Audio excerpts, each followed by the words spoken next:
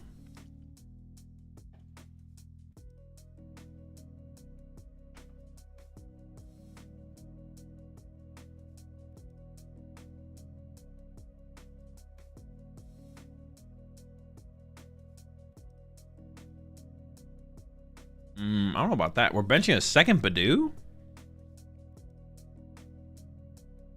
Oh, are we about to play research? Is that even correct, though? Maybe. Seems weird. I don't hate it, but I guess if we're about to play research, maybe we do. Are drops on? No, drops have ended, I think. Yeah, drops ended a couple days ago. Second Duskull to the field. Only 2 Dreepy now. Honestly, maybe the second Badoo does make sense. Honestly, the more I think about it, the second Badoo probably does make sense. We probably just want to... We're probably going to be forced... Well, we're going to want to Badoo a couple turns. Like, because if Michael just has a dark energy here, our Badoo just goes down. Well, we did draw the Luxurious Cape. We might get beefy here.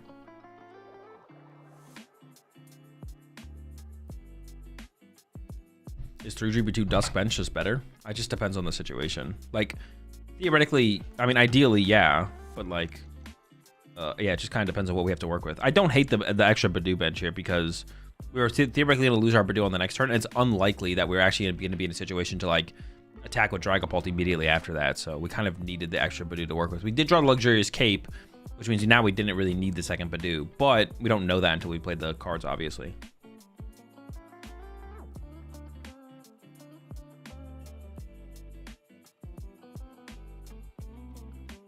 Is there an argument to cape the Badoo on the bench? Maybe. If there is, I don't know what it is. I don't love the Screamtail bench here from Michael. I feel like it's not doing a whole ton.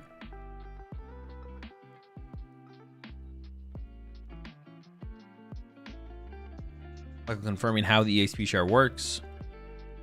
And it does lead to the Screamtail bench. And then there's the research. Losing a Kirlia. Pretty big deal if this other Kirlia goes down before it becomes a Gardevoir. No Gardevoir found. Honestly, the hand in general does not look great. Got a single Psychic Energy. Could put that on the Kirlia, I guess.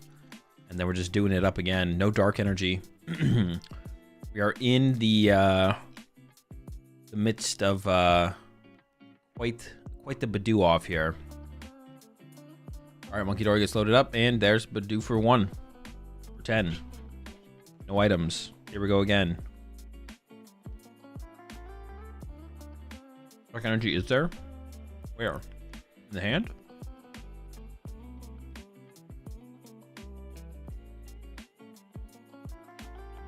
All right. David's hand is dead.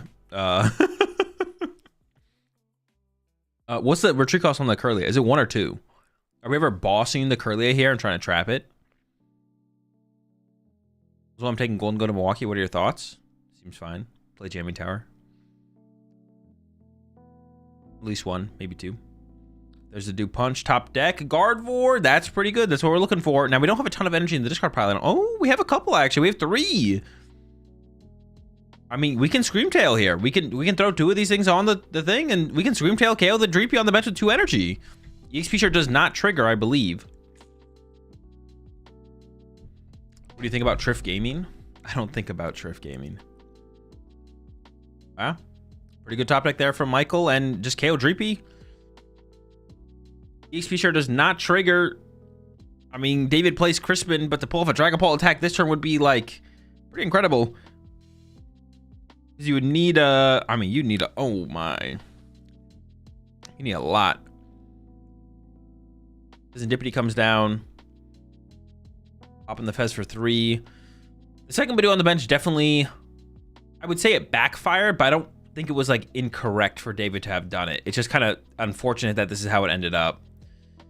Double Dusclops is nice here because it actually creates some bench space. We do have a Buddy Poffin in hand, which we kind of need to play to go get some Dreepies. I don't even know if David does play Rare Candy. I'm assuming David plays at least 1 Rare Candy, but this is pretty awkward. Why is he monkey some of the damage off Badoo? He doesn't have a Dark Energy. There's no dark energy, chat. Those are 2 psychic energies on the Monkey Dory. Popsicle tail seems fine. Yeah, I think so. You have to protect your bench from getting sniped, so yeah. I mean, it's definitely good. It's definitely good.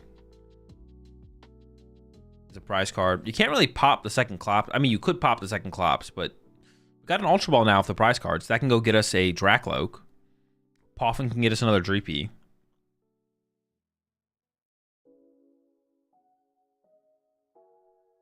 We're probably not popping this other Dusclops, so we're only going to be rocking still a double Dreepy bench, but I guess that's kind of have to be the way it is. I don't want to pop anything here. I think we just need to... I think we need to just Guardy and Badoo and Pray. How many energy? I don't know how many energy were in the discard pile, to be honest, Abon. There might have been 2. If there's 2, it just moves. Maybe it was only 1, though. If it was only 1, I don't know. There's such a high chance there's an out. Actually, I don't hate it, to be honest. And then I actually just take the L if it doesn't work out. I feel like Kaewin Screamtail doesn't seem terrible. I don't hate that play, though. Just bring up the Guardian, pray there's no energy or Turo or draw supporter into energy.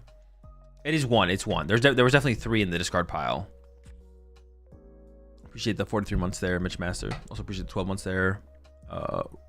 Rojo HS and the 14 from Jaden. Appreciate it. Local Online.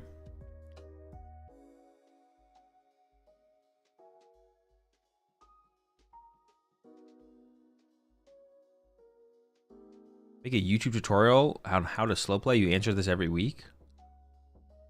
I don't think I do. What? This is just a horrible Pult build? What? Will you bless us with a broken 60 there, Jeremy Brown? Apparently you got that knowledge that we all be lacking. If you don't kill Screamtail, he probably just knocks out your only Dreepy next turn and then you're super stuck. Yeah, but just because your opponent can make a play doesn't mean you... Yeah, I mean, I mean, with the extra energy and with the 1 energy in this card pile, I think I like knocking out the Screamtail there. But if your opponent can make a play doesn't mean you can't just hope that they whiff. Sometimes hoping your opponent whiffs, even if it's unlikely, is just correct. But in this situation here, with 1 energy in the discard pile, it feels pretty unlikely, or so unlikely. It's probably better to do something. Why is no Dusknoir good in Pult? Because you get to play other cards. There's other Pokemon cards that are good besides Dusknoir. What is YouTube chat talking about? They be yapping. Hazel, if I'm playing Duskless Pult, should I play 2 Artisan or should I cut 2 Artisan for 2 Jamming Tower? I don't know. I'd probably just cut the Artisans. I'd play at least 1 Jamming Tower for sure. Maybe 2. I'd at least play 1 though. There's the retreat. Okay, so Michael doesn't have a ton of options here after getting Badoo. He's just gonna Badoo. Wait, could we have attacked with Guardy there though? Well, why Guardy for 2? Oh, but then we risk losing our only guard form play. I guess we can't do that. All right, I almost overcooked there. I was like, hold on, Guardy for 2 here. But no, we can't afford to do that. There's 2 on Monkey, 2 on Scream, and he doesn't have a Dark in hand for sure. We're only worried about 2 Psychic or a supporter card. It's not as likely as it seems that Guardy can move. But did Michael play a supporter last turn? If Michael played a supporter last turn, a supporter this turn is like pretty likely. He had like a 6-7 card hand, I feel like. Also, maybe even if he had a Dark Energy, maybe he held it because he knows his only loss condition is to move the Guardy, right? Is that his Guardy gets stuck. Like, that's a pretty common thing to worry about as Gardevoir. Now, you maybe just write it off in that scenario and you could just be like, well, I think Michael would misplay here, but I don't know. That's a pretty common situation, I feel like. All right. Our Dracloak is loaded here for David. Thinking about the rest of your board. With 2 Countercatcher prized, I don't know how many Countercatcher David plays. But if we can find Countercatcher, we could KO the lone Guardy off the bench here. This is like definitely one. We had Ultra Ball there as David and chose not to play it to grab Dragapult though. And we have like a 5-card hand. There had to be like 2 mid cards in the hand to go get a Dragapult with, right? Item locked? Oh, geez, bro. I'm overcooked. We're item locked, yeah. All right, well, we found the Dragapult. I guess we needed Dragapult plus boss. Yeah, true. We are item locked. So I guess it was like this play's never happening, actually. Of course, I guess Michael didn't know that, but Michael definitely lowered the odds of it happening. Yeah, no items, no items. Look like Crispin or Arvin there. Is David just gonna Badoo back here? What a game. You can't attack with Dragapult here, I feel like. I feel like attacking with Dragapult is no good. I feel like you have to just Badoo for a turn here as David and hope to find boss next turn. You just got to keep things slow. I think you just keep things slow here as David and just Badoo. Maybe there's an argument. I don't. Ooh, honestly, the damage though that's been built up in play. If Michael just has a dark energy here, that's kind of scary. You should have used second Loke before Iono. Did he have a? Oh, I don't like this attack at all.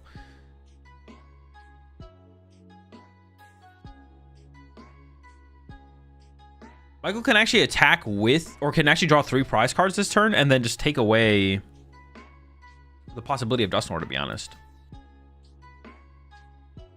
And there's literally Dark Energy Nest Ball in the hand. Okay. Well,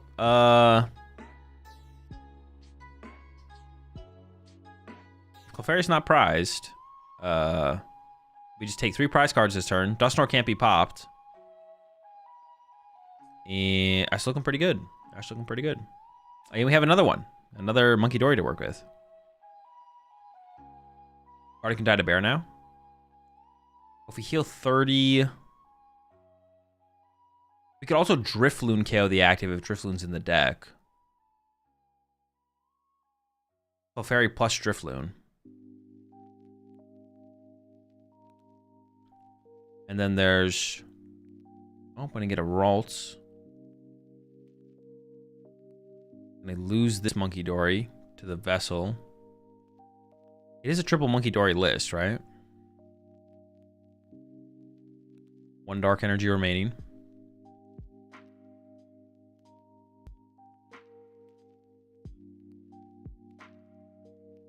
Okay.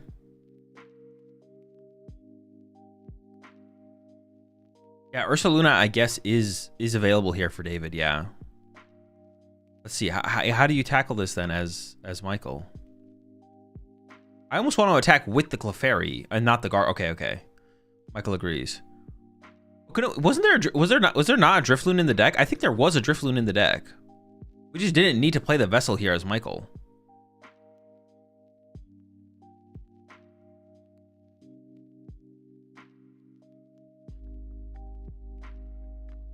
I think we could have just KO'd the active with Drifloon here. Is that like that scary to do? Do you prime on mobile again? Put exclamation point mobile in chat. I think that gives you the link. Okay, there's the KO. Down to 1 prize card left here for Michael. Ursaluna is online. I guess you could just Ursaluna KO the active here as well. Right? You don't have to KO the Guardy. I mean, you can't KO the Guardy anyways, unless you play Defiance Band. Oh, is that even enough? Close enough. Unfair Stamp to start things off, potentially. Yeah, I guess Ursaluna KO active. I don't know how you're getting your last 2 prize cards, but... Yeah, I don't know how you're getting your last 2 prize cards. Ursaluna KO active, attached to Drakloak, and then boss or counter catcher, bring up Monkey Dory, KO Monkey Dory, Hawlucha, Ralts, KO. I guess that's a route here, right? Oh, there's Ursaluna. That's pretty good. We just need to find... Well, we have Unfair Stamp to start with, so that's still pretty good, I guess. The Ralts bench is bad. Yeah, the Ralts bench is... Wait, we took the Dragapult? Oh, we have Ultra Ball. We have Ultra Ball. Wait, we're Crispining? We don't want to attack with Dragapult here, right? We want Iono. Well, we actually have Unfair Stamp. No, maybe we can attack with Dragapult here. Is attack with Actually, wait, hold on. This actually might just be better, right? Ursaluna was just super efficient, but if we have Crispin, sure, I guess go for it, right?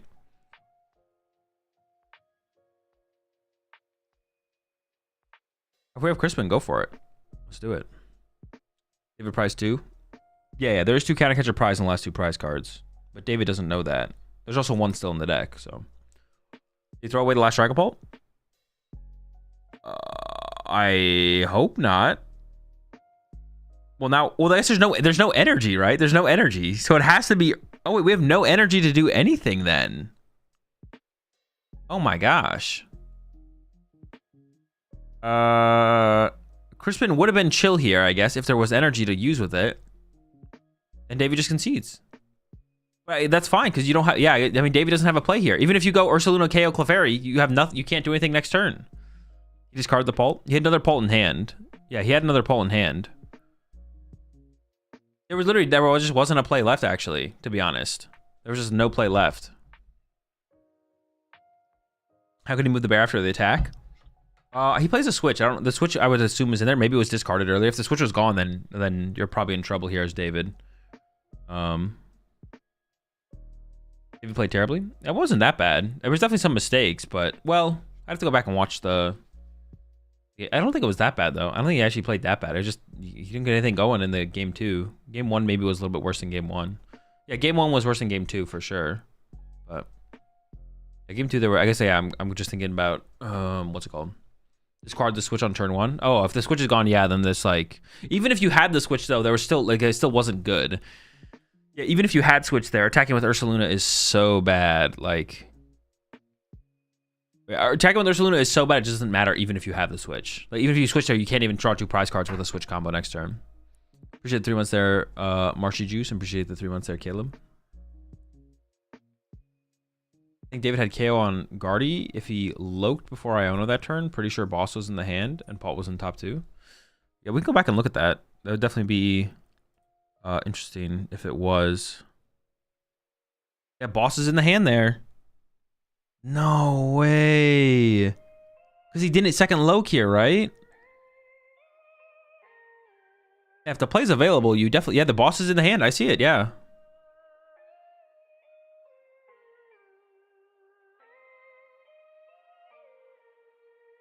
And let's see. Well, actually, I have to track the card. So he deals 5, 2. So it's the front 2 are the top 2. No, it wasn't there. It wasn't there. But you always check. You always check. Yeah, you definitely should check for it. It wouldn't have worked out, but you should definitely check, right? Because if he just draws Dragapult there, he literally just goes Boss, KO, Guard, pops Dusknoir. KO's the only Guardian play. KO's the Badoo as well, right? You go KO, Guardy, KO, Badoo. Michael has a Monkey Dory, which is actually, the Monkey Dory is kind of threatening because then you're going to get Mind Bended, and that's actually kind of annoying. But, I mean, you'd be in a way better spot than you were now, though. Yeah, definitely should have peeped with that Loke. Definitely should have peeped with the Loke just to see, because if there's a Dragapult there, feeling pretty good. Yeah, I didn't see this part. I went to go get my food when this was happening from David here. Doing some stuff, doing some things. Was it like... Oh, it was this Loke, you guys said. So we look, little Loke, little look. And we have Crispin. Oh, we have Arvin Jack. You always take the Jack here, because Jack becomes Dragapult EX and Dusclops.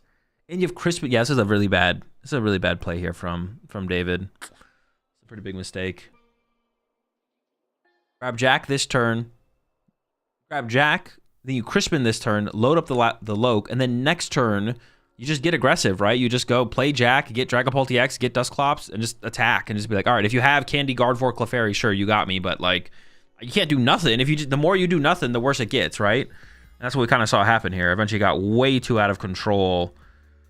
Michael literally attacked with Badoo 6 times to KO a Duskull. Yeah. Not every misplay. No. We jack this turn. Jack this turn. Why jack this turn instead of next turn? Because we have Nor in hand. You have the possibility of doing the Halucha play as well, I guess, right? So you can get Halucha plus Dusknoir or KO both Ralts off the bench or something, like, or like Ralts Curlia. But the thing, what about shouldn't you be thinking about? I guess was Michael draw passing here? Is this a situation where no? Michael hasn't really. The thing to think about is like, what if you get Iono'd? Would you rather have Crispined or jacked? The answer is Crispin, right? That's like the only thing I'm thinking here is like, if there's a threat of us getting Iono'd, which I think there. Oh no, Michael might have been draw passing with a 1-card hand here. No, we Iono'd up to 6. Hang on, let me just skip ahead here.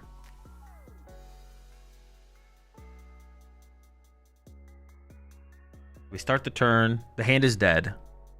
So Michael does nothing. So we know Michael's hand isn't great. And if there was an Iona, Michael would have played the Iona to try and cycle towards Curlia. Okay, so we know Michael's hand isn't great. Okay, okay. So maybe we could play the Jack first. Maybe we could actually Jack first. I guess I don't hate that. Right, Jack first.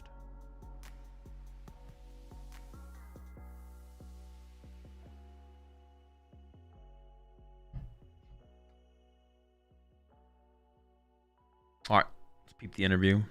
My name is Amy Wasley, but more importantly, the winner of our feature match going into day 2 on a huge record, Michael Hunter. How's it feeling knowing you're in that day 2 now? Yeah, this feels absolutely amazing. This event specifically means so much, and especially now to be guaranteed the day 2, like regardless of the last 2 rounds making my position potentially better. This weekend means so much to me. I can feel that coming from you. I'm really empathizing with you right now. I'm like close to crying because I kind of feel how elated you are to be in this position, and with a deck that means so much to you specifically. Can you talk to us a little bit about your deck selection, because it's so you? Yeah, so basically I play Gardevoir a lot. I don't have the best record with it. All my gang from Ireland, they know I love the thing to bits. Last year, I got to the finals with Gardevoir. We don't talk about the finals, but it was just amazing to get in there, because I played Guardy basically almost every format. I've played and I've chatted with so many wonderfully talented people. Especially like so say for example like Ian Robb and Julius Broomfield, they're basically my two biggest mentors. Huge but I've also talked like with Owen Cameraman, Henry Chow, Henry Brand, Brent Tonneson, apologies if I forget your name, but thank you all so much. It finally means so much to be here. I have to thank my mum, because I started the game in 2016. I live in a town called Moat in Westmead. It's basically 2 hours away. So whenever I want to play, especially starting out, she would bring me up there. Yeah. And then I eventually figured out where the bus route was, because I knew there was a bus to Dublin. And yeah, and it's like I don't always get I know we have 2 main two leagues up in Dublin. No, dude, the stream crash? I only really get to go to the one on Tuesdays, because the one on Fridays, the time doesn't work out for me. I want to thank my teammates, the TCR gang, the Champions Reserve. Some of them are back home watching. Some of them are actually over in Johannesburg playing on this weekend also. Oh, amazing. So I wish the best luck to them also. Oh, brilliant. I would like to thank all my wonderful friends from Ireland that are here and at home watching. All the people that I've connected with throughout the years. It just means a lot to know that I'm guaranteed, because this year especially. So now this is now my 5th day 2 for this season, which is normally huge for me. Normally it's like I've been so close, and it was like I was 7-1 going into day 2 in Stuttgart.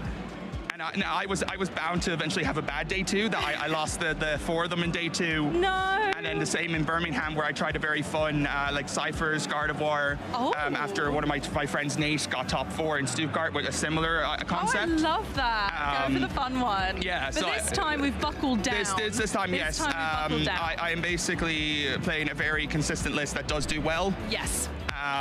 Again, I would like to thank everyone that I've chatted with. I've probably pestered them enough to where they want to, to stop talking to me for a little bit. But again, I want to thank everyone that has helped me so much. So much love to you, Michael. Thank you so much for being with us today. Thank you for a spectacular match on stream.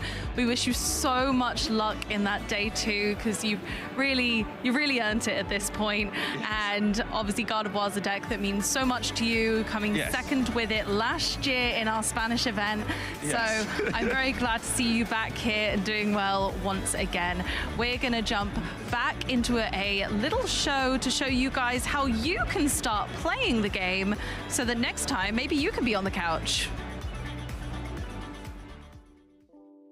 Definitely a dub interview. That would be a big come up for you, Akko. I'm not gonna lie. That would be a big come up for you for sure.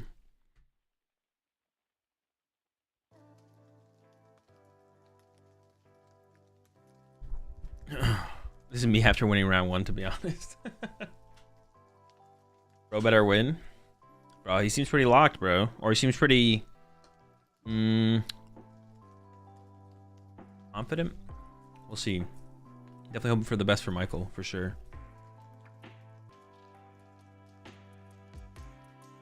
Definitely hoping for the best. Is no Owl Bolt better? I mean, it can't be worse than Owl Bolt, so I'm just gonna go with yes. Owl Bolt is so bad, like it's gotta be, right? It's gotta be.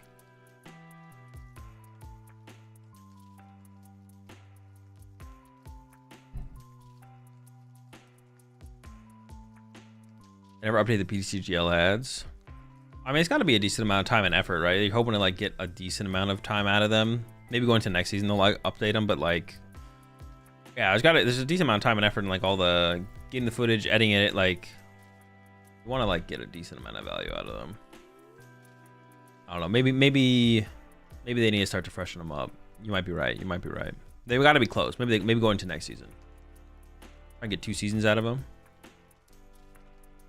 Can't get footage without the game bugging out. Exactly, yeah. What do you hate on the consistency of owls so much? Owls aren't like some extreme, like, I don't even know how do I explain it? What do I say? What you just said is not what Noctowl adds to a deck. Like Noctowl is like not some like crazy consistency engine. There's not consistency. It's like not more consistent. Like Raging Bolt without Noctowl attacks turn 1 more often and doesn't see Sada any less than the Owl builds do. Owls are early game power, not late game consistency. Yeah, Owls are like combo cards. Like you can like having a Hoot on your bench in the mid game late game is great, but like it's not. To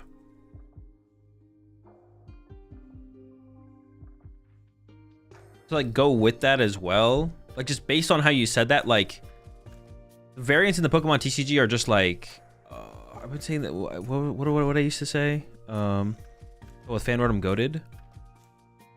It doesn't like I know what Fan Rotom exists. I know what it does. It doesn't change. Like it doesn't change anything though. Like yes, obviously Fan Rotom is part of it. We have the deck list numbers. You mean the number of players? There's 815 players.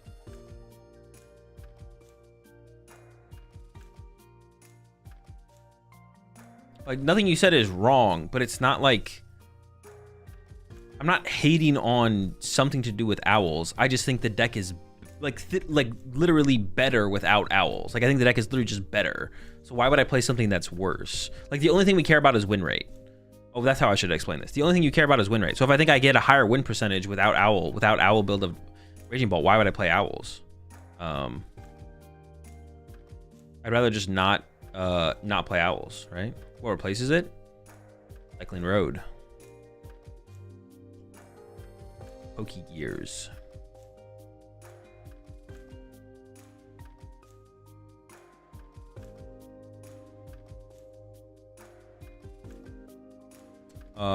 Well, once again, this is like all at the end of the day, it's all opinion. Any advice for a first time NAIC competitor? I mean, nothing crazy. Don't overthink things, don't overcomplicate things. There's a lot of good food in New Orleans as well, so get some good food. Appreciate the 3 months though. El Bandito. Also appreciate the prime sub there. Black Fox Slayer. Welcome to the Rat Pack.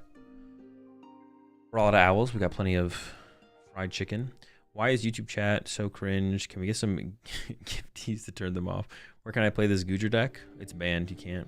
Does Japan play TCG Live as well? They do use TCG. The Japanese players do use TCG Live, but it's like not official. Like they have to use like a VPN to play on use TCG Live basically, which is like it's kind of weird. Actually, the more I think about it, the weirder that is, to be honest. Like the Pokemon Company hasn't made an official. What do they play on then? TCG Live or IRL. They don't have their own simulator. They either play on TCG Live or they play IRL. That's it.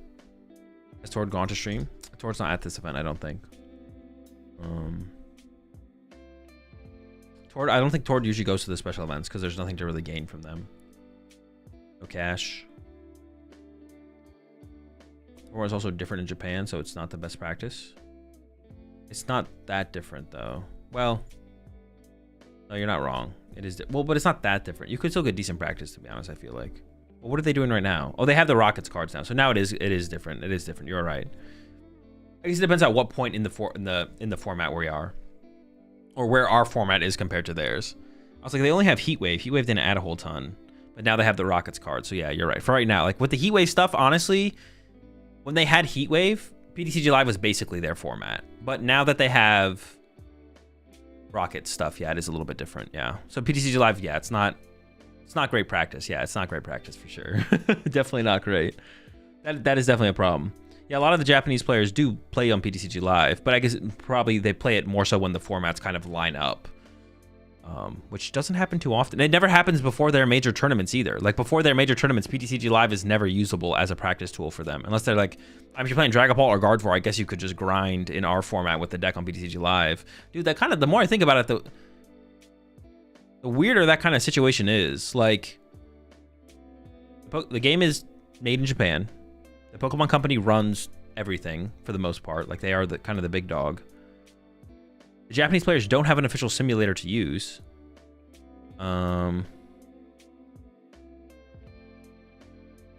Honestly, what I feel like is going to happen, I think at some point the Pokemon Company is going to make an official simulator.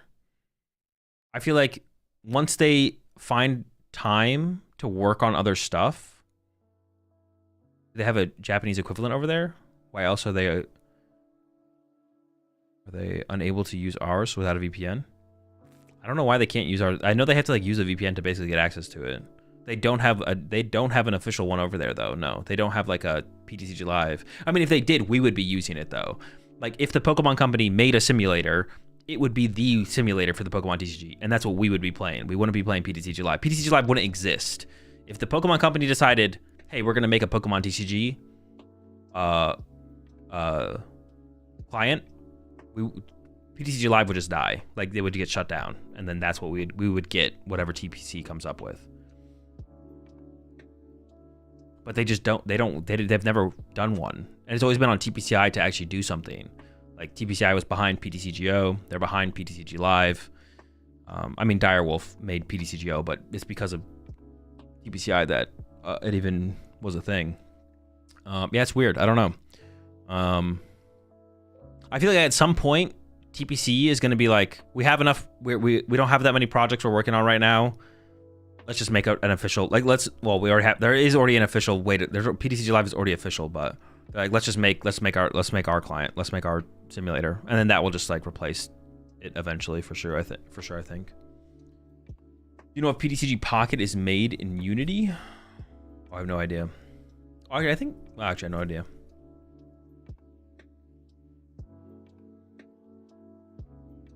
I think that'll happen eventually, though. We'll just have to wait and see when it happens.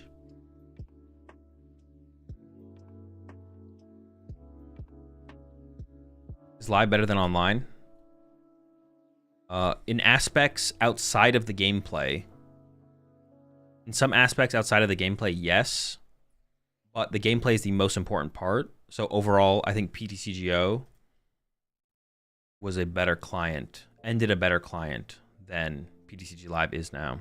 Why does Optic flop, and will they be better next rotation? It's poor team decision making. Will it be better next rotation? I mean, yeah, definitely. If rotation is like next game, that's what it is for Call of Duty. The next game is like rotation.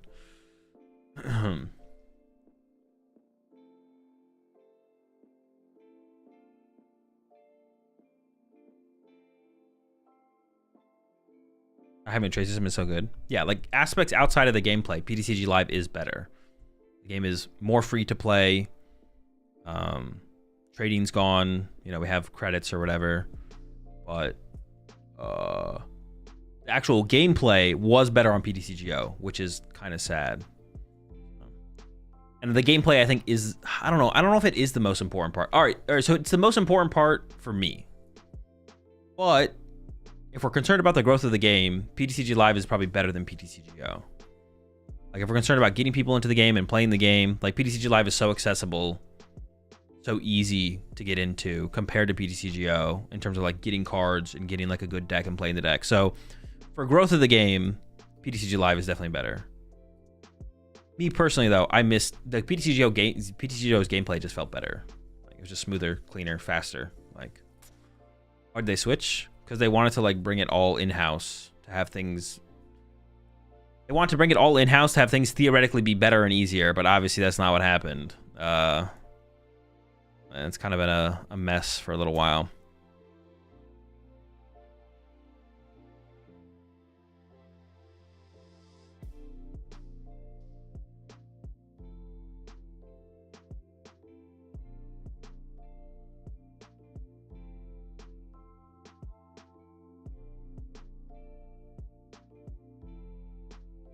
Why have it in one house? Has to be a big house? No. Well, we're thinking about like two. They're thinking about getting another house for it, but they're working on that.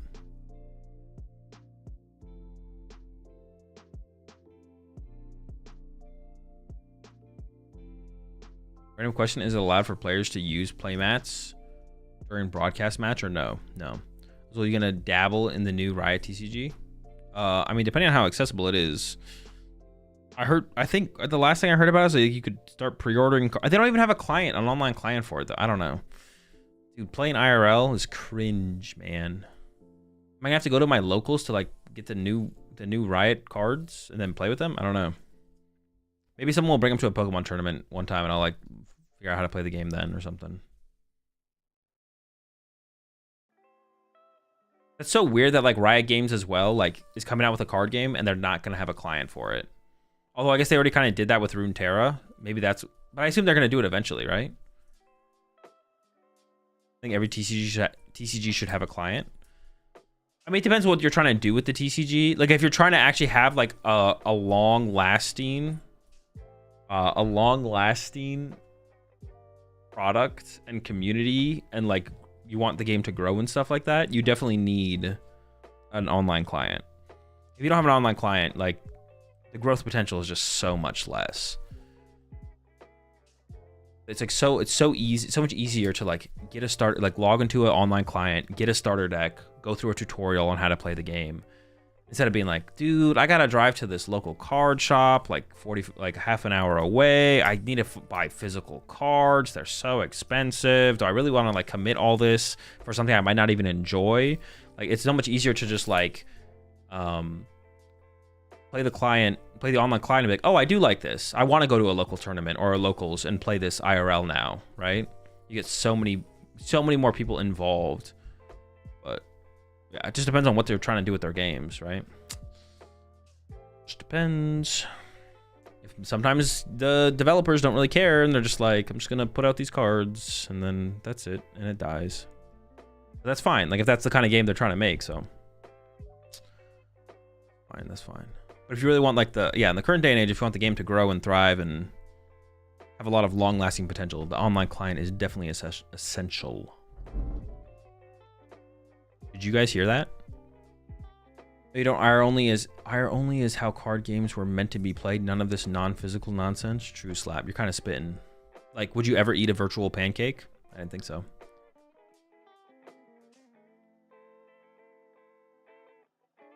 I'm going to play the League TCG and not say GG afterwards. I mean, that would just be kind of expected, right?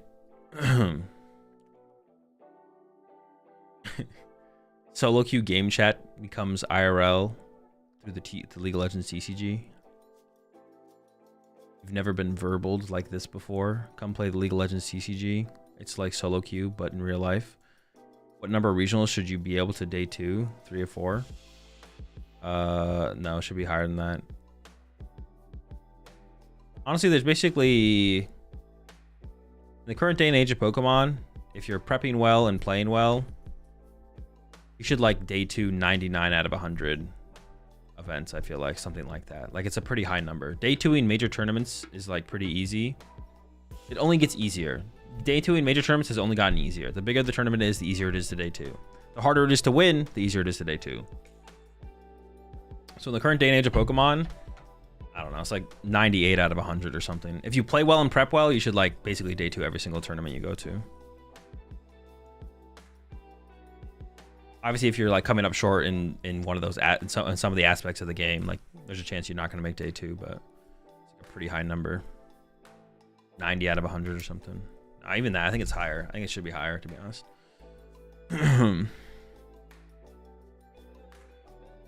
If you play well, prep well, of course you have to be doing those things, obviously. So if you're not doing those things, it doesn't really, like, then it's like, I don't know, it's up in the air. Who knows? I'm going to Milwaukee and NAC. Do you have any advice for someone who hasn't ever gone to events of this size? I mean, try to get some IRL experience at like local tournaments or something like that, League Cups. But besides that, just don't overthink it. Yeah, I think just try and get a little bit of local experience ahead of time, but that's about it. Or some IRL experience ahead of time. Yeah, that's about it though. There's nothing else too much to worry about. If you're trying to be really competitive, you know, put the extra prep time, put in the extra work. But besides that, just don't overthink things. Not that big of a deal.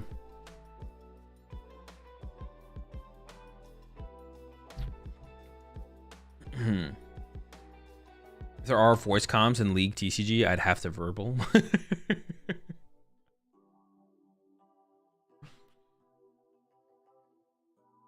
I think it's lower than 90 out of 100, but it's over 90, maybe 95, 96 range. Sure. Something like that, yeah. Robin Bennett EX rotated? Nah, he's still here. He's just still bad though. If I'm prepping well, I've been to 2 regionals in ASC and always fall short. I mean, playing Pokemon in a constructive manner. Yeah, like playing Pokemon in a constructive manner that leads towards you improving at the game or improving with a deck. I mean, you should always be improving at the game. If you're not literally one of the best players in the world, then you still have room to improve. But it's a combination of improving at the game plus improving at like a deck or learning a matchup or refining a deck list, something like that. You should always be every time you play Pokemon, you should be trying to improve at the game. You're not going to improve at the game every single game you play, but yeah, just a combination of improving at the game, but also working towards like something else alongside that. So like getting better at a deck or a matchup, or just thinking about like refining a deck list. So improving your deck list, but that also all comes with like improving at the game as well. What if I can't improve at the game and I just get unlucky? That's unlucky. For some good testing habits, playing a lot of Pokemon. But playing Pokemon in like a mindset where you feel like you're kind of giving it your all, and playing Pokemon with a mindset where you're kind of giving it your all and you're like really like focused and trying to like really win every single game. Like if you like play 10 games of Pokemon, but you're like watching, I don't know, like you're watching like some show or sports and you're like pretty heavily invested into that at the same time, like you're not going to be playing at your maximum. It's literally just like I feel like one of the best analogies is like, I mean, it's the same thing in anything. If you're not like pushing yourself to your maximum, then you can't, it's harder to build on where you are. You might not build nothing, but same thing with like bodybuilding. Like if you're not going to failure, then you're not going to build as much muscle. Like if you could not go to failure and you could get better at your technique, which would then lead to when you go to failure, you could get better results. But like, yeah, gotta think about it kind of like that. Like you want to be playing at your maximum and you want to be building on top of that.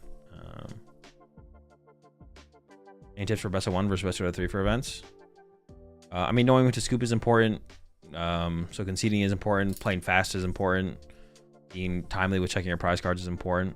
All those kind of things apply for sure in best of 3, where it applies a little bit less in best of 1 for sure. Like you have a little 30 minutes for one game. Usually you have a little bit more time.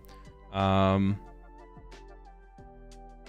little bit more time to check your prize cards, or you feel a little bit more comfortable, like, you know, taking a couple extra seconds to check your prize cards. But yeah, best out of 3, you have to just be trying to be more timely with everything, basically.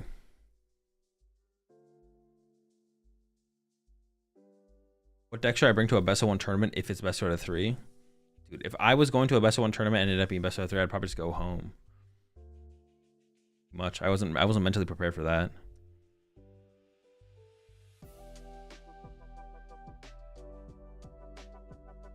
Big sports nut. Then I started playing Pokemon. I become obsessed with that. Almost forgot the NFL draft was happening, which would surprise a lot of people who know me. Just wait until the Pokemon drafts happen for teams. It's gonna be crazy. Be consistent is the first step, I think. I mean, the question that, well, be consistent with what? What are you trying to be consistent with? Like playing games of Pokemon?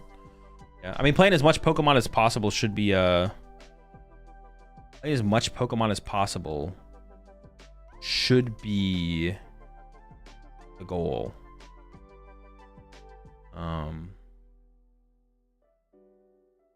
Playing as much Pokemon as possible should be the goal, but you don't want to you don't want to burn yourself out.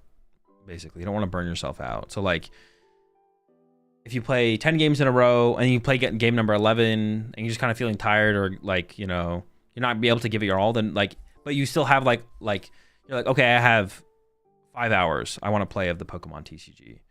But by after hour 2, you're starting to feel kind of worn down, a little bit drained. Then maybe you take an hour off and then come back for 2 hours or something like that. Take an hour off, go with somebody to eat, take a little nap, whatever, come back, grind for 2 more hours, just like theoretically, right? So like 2 hours on, 1 hour off, 2 hours on. But just kind of depends on where you're at, like mentally, like in the moment. So consistent with your plays and matchups. I mean, that doesn't really apply to what we're talking about, though, El. I thought that's what you were gonna say, and yeah, that doesn't really apply to. We're saying, how do you get better? Like, getting consistent with your plays and your matchups is through playing Pokemon and prepping and testing.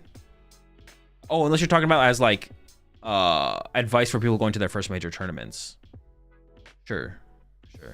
But like that, yeah, it's kind of the same thing though. It's just like prepping and playing Pokemon. You're playing Pokemon constructively.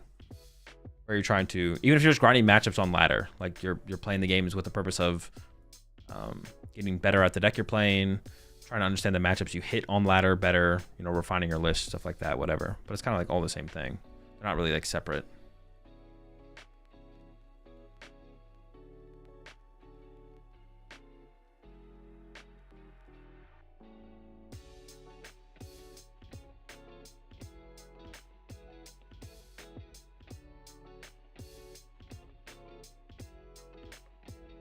Play a lot of Pokemon. Yeah, play a lot of Pokemon, but as constructively as possible.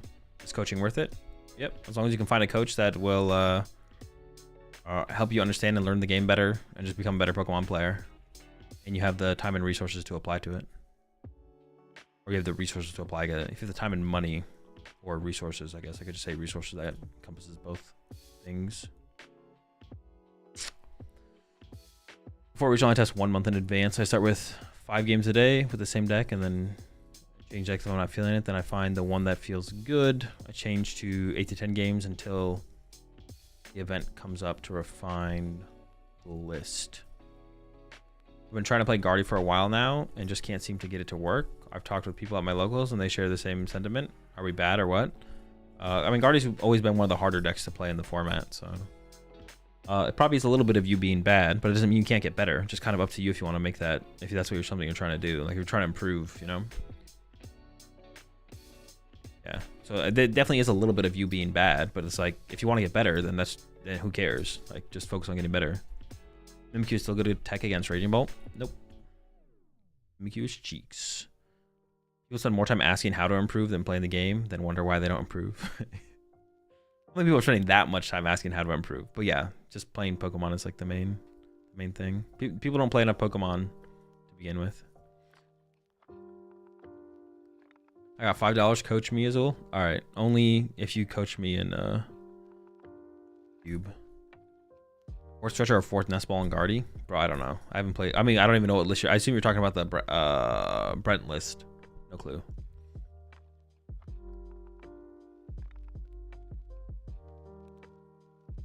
Coaching works when you have the person that is going to teach you in the best way you want to learn. I don't know if I necessarily agree with that. I feel like if they're a good coach, they'll show you why what they're teaching you is better than what you maybe thought about before or how you're trying to learn before. And then they'll teach you how to learn that way. I don't know, I feel like that's just kind of you being stubborn if you only want to learn a certain way. Not that that would be like always bad, but like, yeah. I think it's just, if you're going to get a coach, you're just looking for someone who's going to make you better at the game in whatever aspect it might be, right? That you're looking to improve at. Or not like even aspect, just overall in the game. I mean, it could be aspect because it could be like list based or matchup based. But really, if you want to get coaching and you want to improve with the PokemonTCG, you shouldn't look for a coach with the purpose of like being like, oh, this person just got top 8 with Dragapult. I'm gonna go get them for coaching for Dragapult. Now that's fine to do if that's what, like if you're 1 week out from a tournament and you're like, oh, I want like more in-depth knowledge about Dragapult and its matchups, that's fine. But if you want to like, but there's a difference between like learning lines in Dragapult and then like getting better at the Pokemon TCG. Like those are two different things, and what a coach is going to teach you could be completely different for those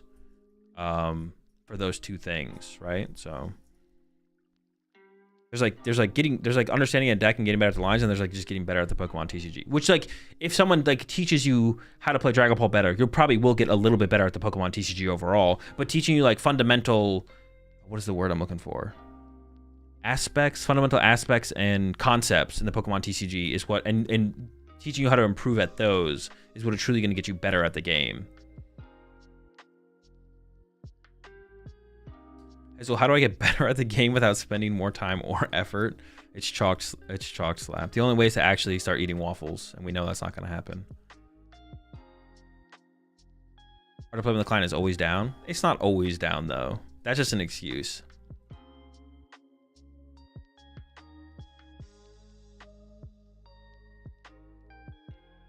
What's your honest opinion on the possibility of Raging Bolt EX getting a regional win? I mean, it could happen. Versus the 15 months there, Charles. My last go at my job, we watching Azul time people out all day. Appreciate the 15 months. Thoughts on Lucky Helmet as a general tech against Badoo? It's not very good. Oh, I guess that's another reason the Lucky Helmet is actually better in. That's another reason wait, you said freaking Lucky Helmet. Wait, Lucky Helmet. Regress the hand / board state. Oh, Lucky Helmet like draw 2 when you get hit. Oh, I don't know. It doesn't seem great. Rocky Helmet is good against Badoo. That's the reason to play Rocky Helmet though. What would you do if someone told you to coach them for free, and when they go and win the regional, you'd get half the proceedings? I'll tell them, nah, I'm good. I need a coach that tells me about how much luck there is in the game. This is important. I feel like Joltik Box is being very hyped up and is going to fall on its face at Milwaukee.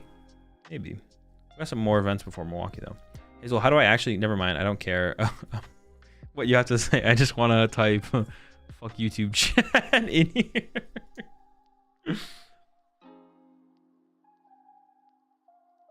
Every game of Pokes should be matched with 5 games of Sudoku. True.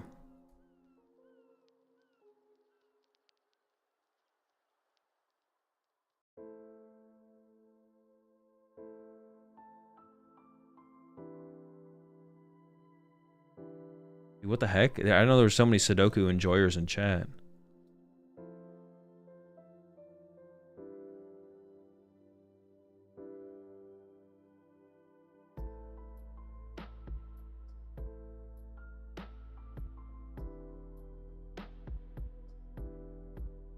I saw Henry Chow's reply to your tweet. Gold. Oh, I didn't see it. Is it a good one?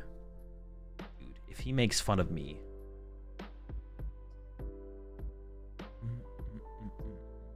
Dude, this kid wins. 3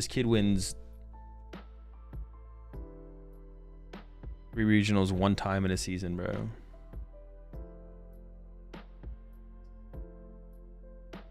Wait, you just put question mark.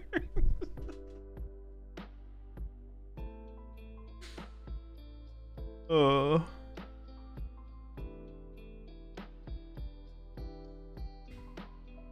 tells you to smile and hold up than grandma said you.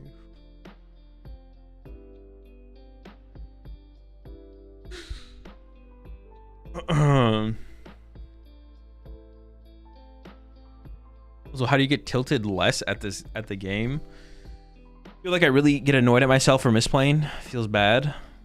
I mean, if you realize you're losing from misplaying, like you have to come to understanding the only thing that you, well, getting annoyed at yourself for misplaying is actually correct. Like you don't want to get mad at losing. What prompted this H-Chow tweet from you? Because that's what the image looks like. Like the image just looked like that. Like literally, I looked at the image and I was like, that is what that image is. Like that's literally the only thing that prompted it.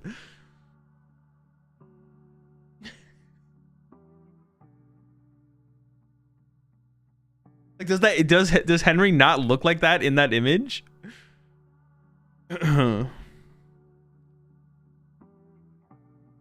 Yeah, I mean, it is good to be the, like, you don't, like, getting frustrated from getting lucky or unlucky is, like, kind of the incorrect way to view the game. I mean, it's fine for it to happen sometimes, but, like, you want to get, like, I mean, it shows like you're passionate about improving or whatever it's called. Like, you want to get annoyed when you make mistakes. You want to be like, man, I'm like messing up here. It's important to realize you made the mistakes. Dude, what the fuck is Azul's getting harder and harder to pronounce the players' names. And then, bro, what is this? What is this? I don't know, man. I can't. I'm not even going to try. We got Geo and Tom. We got Geo and Tom.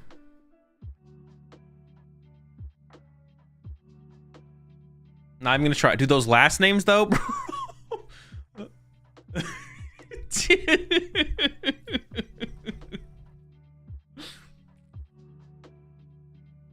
I'm not even gonna try, bro. I'm not even gonna try. Bro got name jump scared.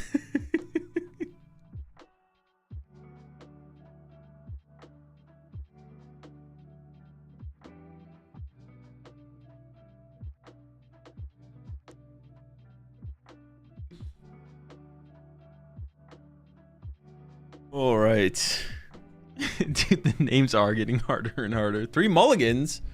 What's Tom playing? Goal Dingus. Hold up. I did miss the prize. Oh, double. All right, it's not that bad. Double golden go. It's something. It is Dragapult golden go. We have Tom going first here into the Buddy Buddy Poffin. Pretty good hand. Oh, decent hand on the other side as well, though. Both players are gonna have decent starts. It looks like. You're Garcia Griego, though. You should know some Greek.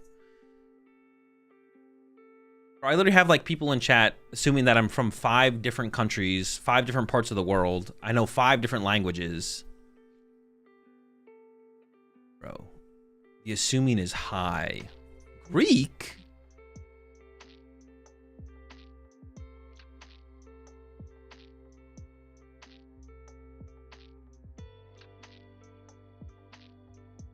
Dango in the middle section of the prizes is terrible, especially when he's getting Badooed. I mean, not really. You're just going to team Evo 2 Dangos out to your bench. I guess you're not going to be able to evolve your active Gimme Ghoul, but...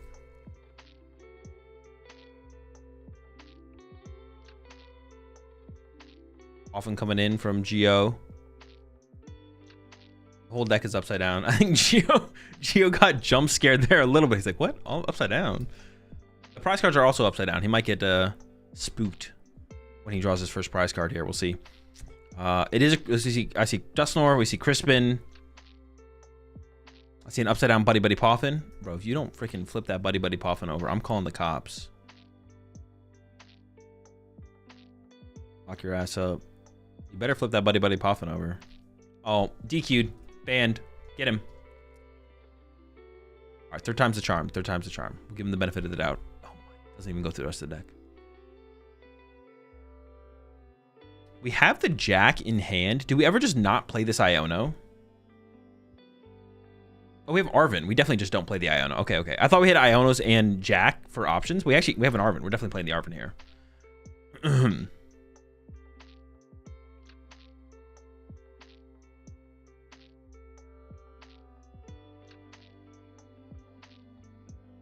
Dude, leaving the Buddy Buddy Poffin upside down has to be some kind of signal. Sign.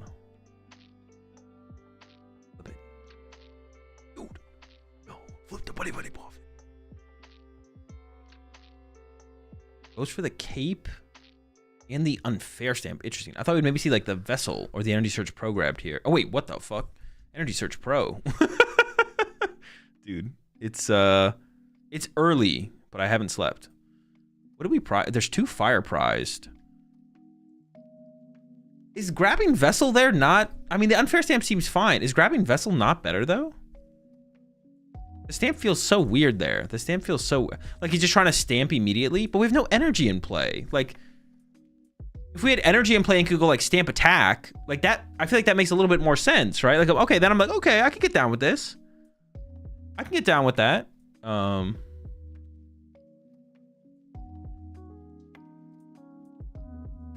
Also, like, Tom is probably going to go into an Arven turn. So we have like a turn to cycle with our Lokes. The stamp just feels so underutilized if we're not attacking in the same turn. Like, if we're just going to go stamp, pass. Like, that just feels, why do we need to stamp that aggressively? We're just going to get knocked out again anyway, so.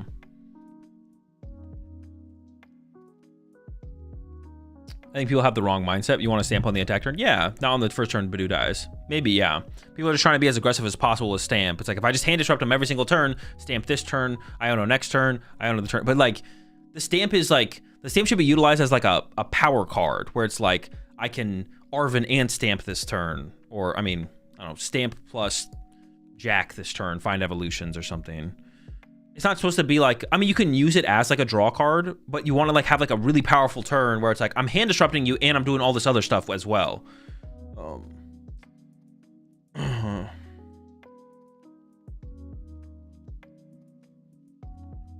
Yeah, I don't know. Definitely not a big fan of the, I mean, the Vessel there was just too clean. I feel like the Vessel was just like too clean. Involving both benches so bad with double dango prize. Why would we not just Artisan for Dreepy?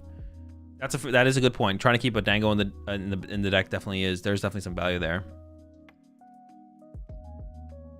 I'm actually, hang on, I'm kind of curious here. You said Artisan. Was there Artisan in hand?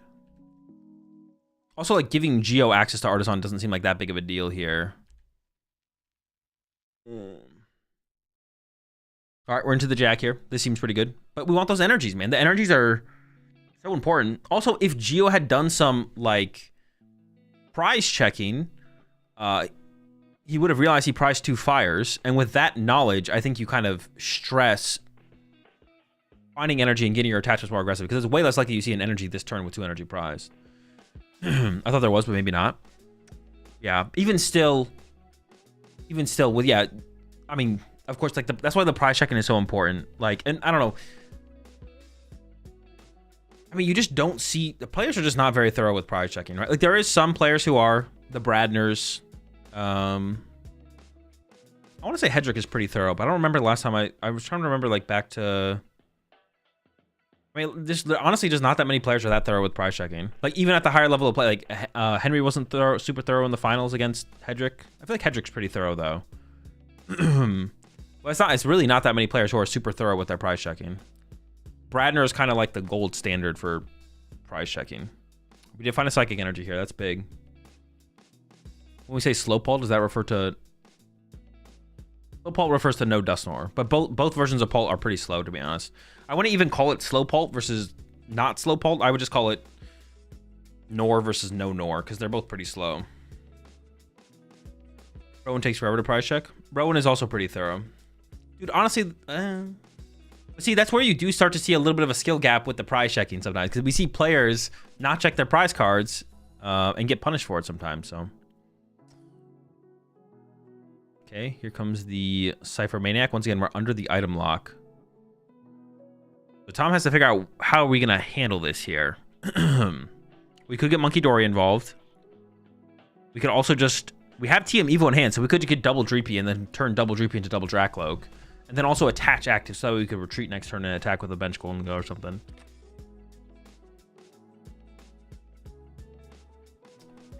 Something like that. We'll see.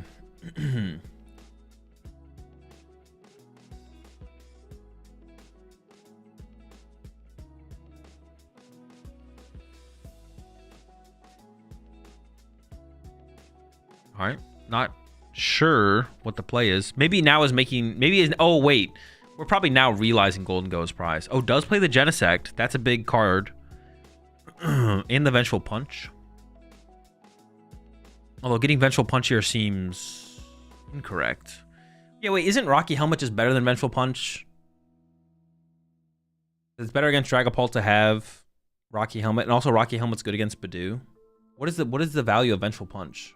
Where does that extra 20 damage matter if it only happens when it gets knocked out? Arch. I mean, we're beating Arch anyways. Maybe Pikachu Tech. Rocky Helmet does the same thing as Pikachu Tech though. That's what I'm saying. Like, why is Vengeful Punch better than Rocky Helmet? Chat. Vengeful way better versus Guardy. Is it? Can't they just avoid it? Does it actually ever come up? Okay, hit him with the... Oh, wait, what does the second attack do on the Gimme Ghoul? Can we knock out the Badoo next turn? 50 for 3? Yo, we swinging. That's decently efficient. That's more than 10 damage per energy attachment. Well, you want to make them avoid it? Sure.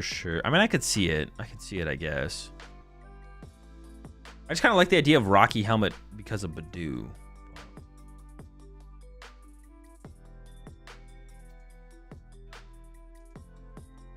Yeah, I like it because of Badoo. Maybe. All right, minor errand running. We did get an energy last turn.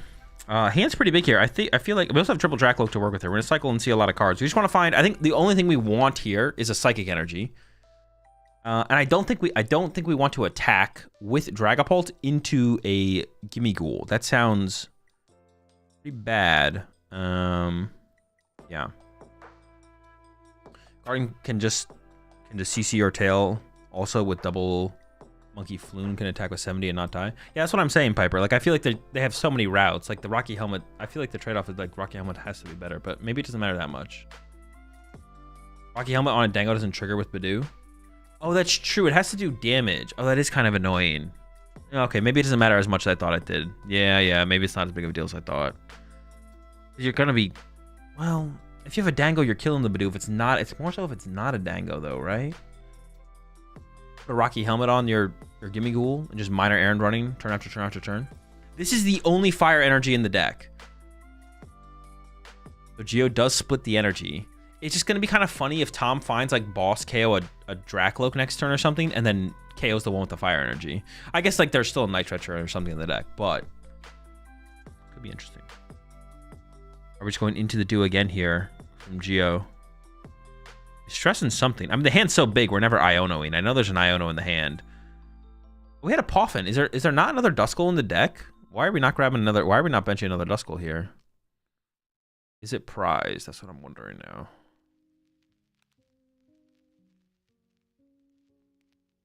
No, we literally just have a Duskull in the deck chilling? Why would we not put that on the bench here? What are we leaving this bench space open for? Oh, there's a Poffin right there. Seems incorrect. Alright, I think the judge is telling Tom he's got to improve his shuffling or change up how he's shuffling the deck, it looks like. Going to the Cypher Maniac, we got the 2 cards. But, yeah, I assume the judge is like, bro, you're choking out here, bro. You got to step it up. You know, I want to see clean matches. What are you doing out here? It's despicable. It's disgusting.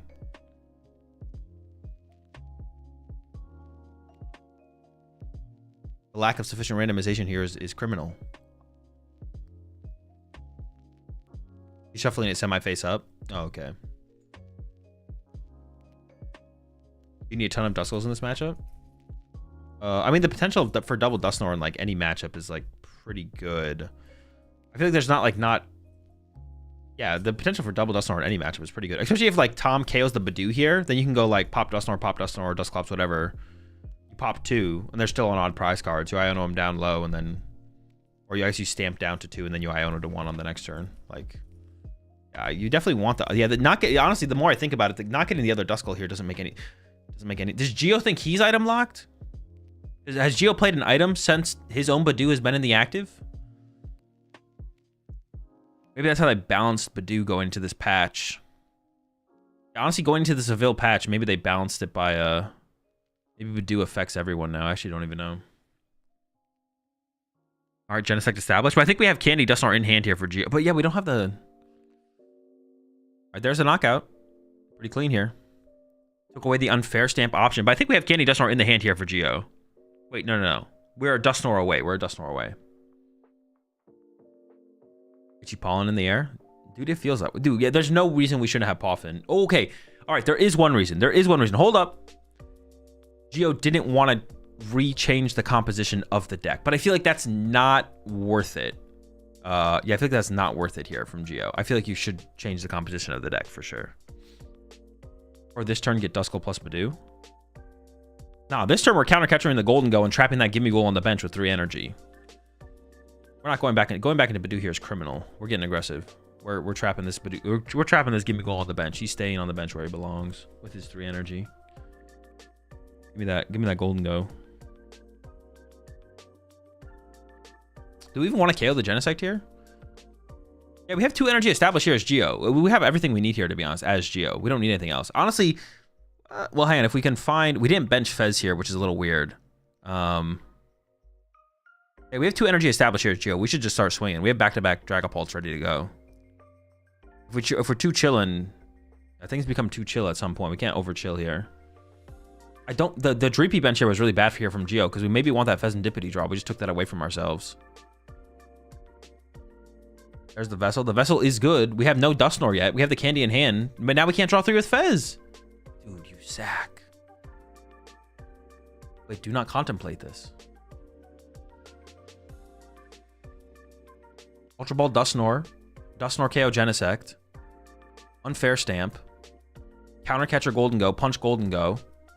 Debate KO in the Gimme Ghoul. I don't like the idea of KO in the Gimme Ghoul. I want to keep that energy there.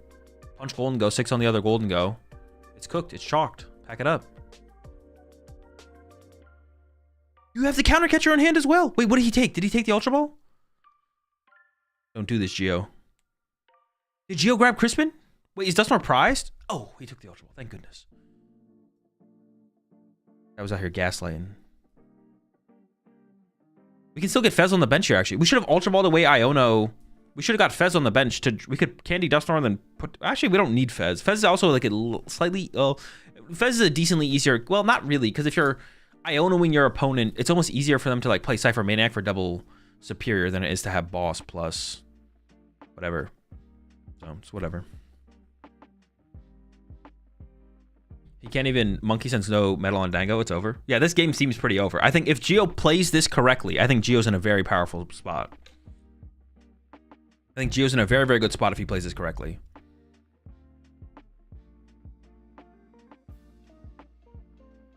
Where is it? Where's the fire energy? Okay. Ultra Ball for Dusknoir. We should have Ultra Ball for Dusknoir first, though, I still think. And then we could have Fez drawn 3 to combo with the Vessel, but it's okay.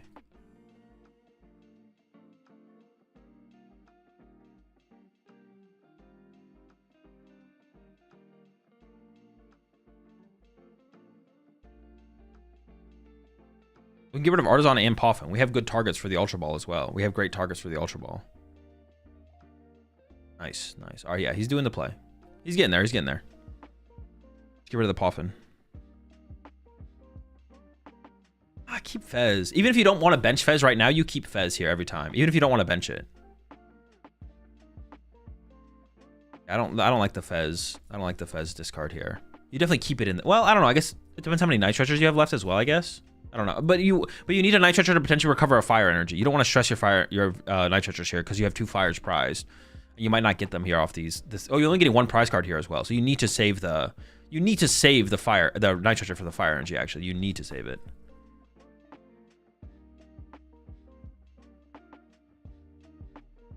Counter Catcher on the Golden Go. No. Wait, what? Oh, he's not doing the play, man. Oh. No, this is the turn, bro. Oh.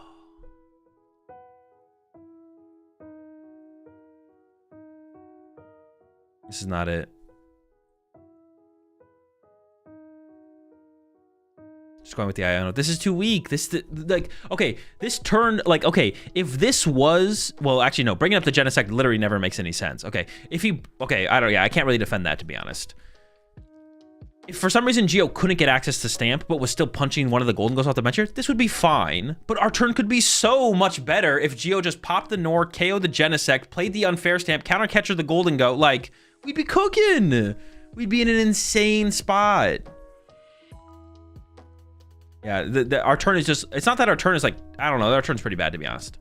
This turn is pretty bad. It's like not, it's pretty bad, it's pretty bad, it's pretty bad. I mean, KOing the Gimme Goal at this point actually is probably correct, actually. I take it back. KOing the Gimme Goal at this point, if we're going to be attacking the Genesect with Dragapult, is honestly probably correct, right? Prize cards.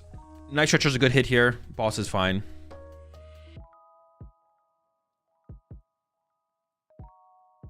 But yeah, you don't want to KO. You wanted to trap Golden Go in the active. What Gio wanted to do here was bring up a Golden Go, punch it for 200, don't KO the Gimme Goal off the bench, trap the energy on the Gimme Goal after popping Dusknoir on the Genesect and then playing the Unfair Stamp. But if he doesn't hit the fire on the prizes, he's fucked. No, he has Night Stretcher. Night Stretcher can get the fire. He's fine. Yeah, he's not. It's not that big of a deal. All right, there's the 4 from the Vengeful Punch. 70 HP or 50 HP Gimme Ghouls with a Phantom Knife? I'm still not 100% sure. I think you could maybe do a 2-2 split. Like 2 Call for Family and then 2 of the other one, but... Also, the stamp leaving Tom with just a few cards and leaving energy on Gimme makes it pretty hard to... Yeah, I know. It would, like, if we unfair stamps to 2 and then didn't KO the bench Gimme Ghoul, we'd be in such a good spot. It'd be insane. It'd be the position that Gio could be in here would actually be insane. I mean, he still has stuff set up. Like next turn he can like there's like other plays to be made next turn.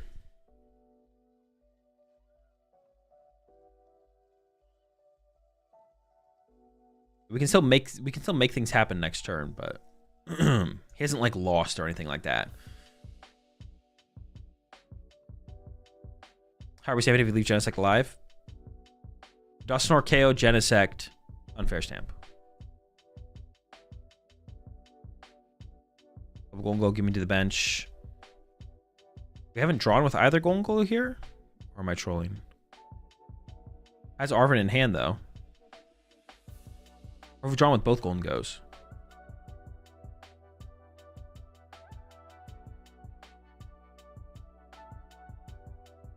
Mostly could go double Dusknoir and Ursaluna KO the Golden Go on the bench. That is set up, I guess. That is, but we didn't get the Dusclops last turn. So it's not possible to double Dusknoir unless Gio plays double Candy. If Gio plays 2 Candy, I guess it is possible. I guess that play is like right there, right? Double Dusknoir plus Ursaluna KO bench Golden Go. That is available. That is available.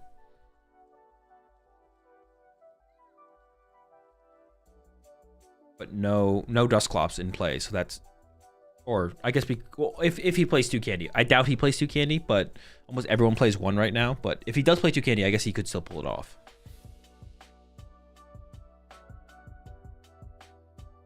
As found there from Tom.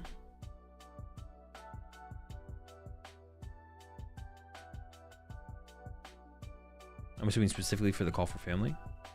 Yeah.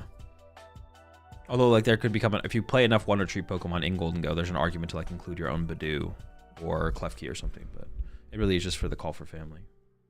The thing is, the Call for Family almost never comes up because you're always using Team Evo. Did you not have a way to search Clops last turn, or chose not to?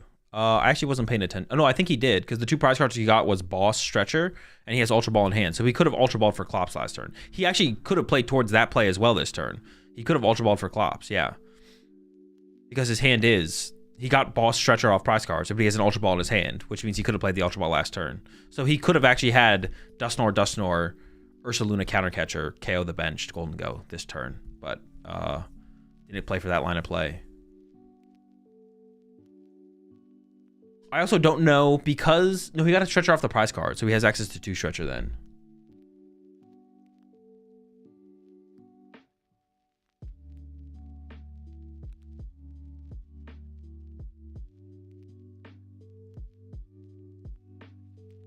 I take out Monkey for Badoo? No.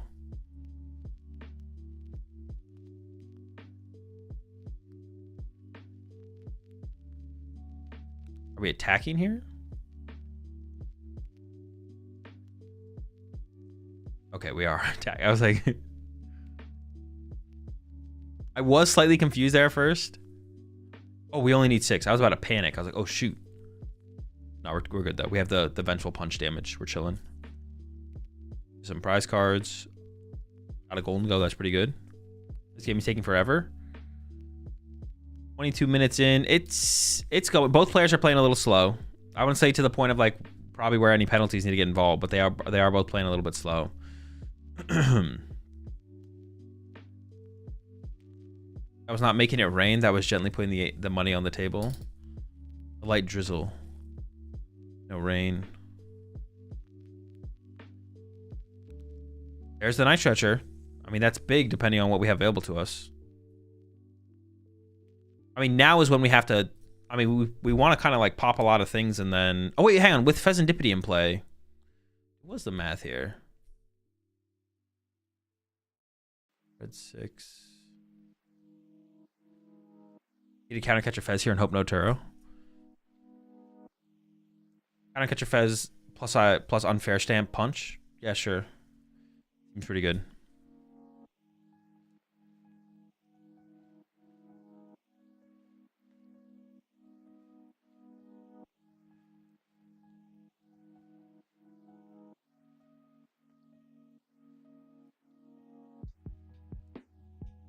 Did he recomp before he evolved? Did he miss that?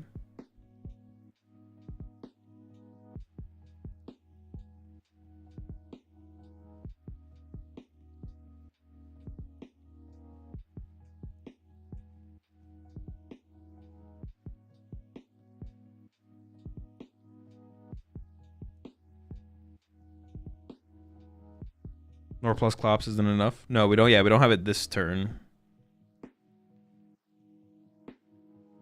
Does he have the counter catcher? I thought I saw the counter catcher in hand. We'll see though.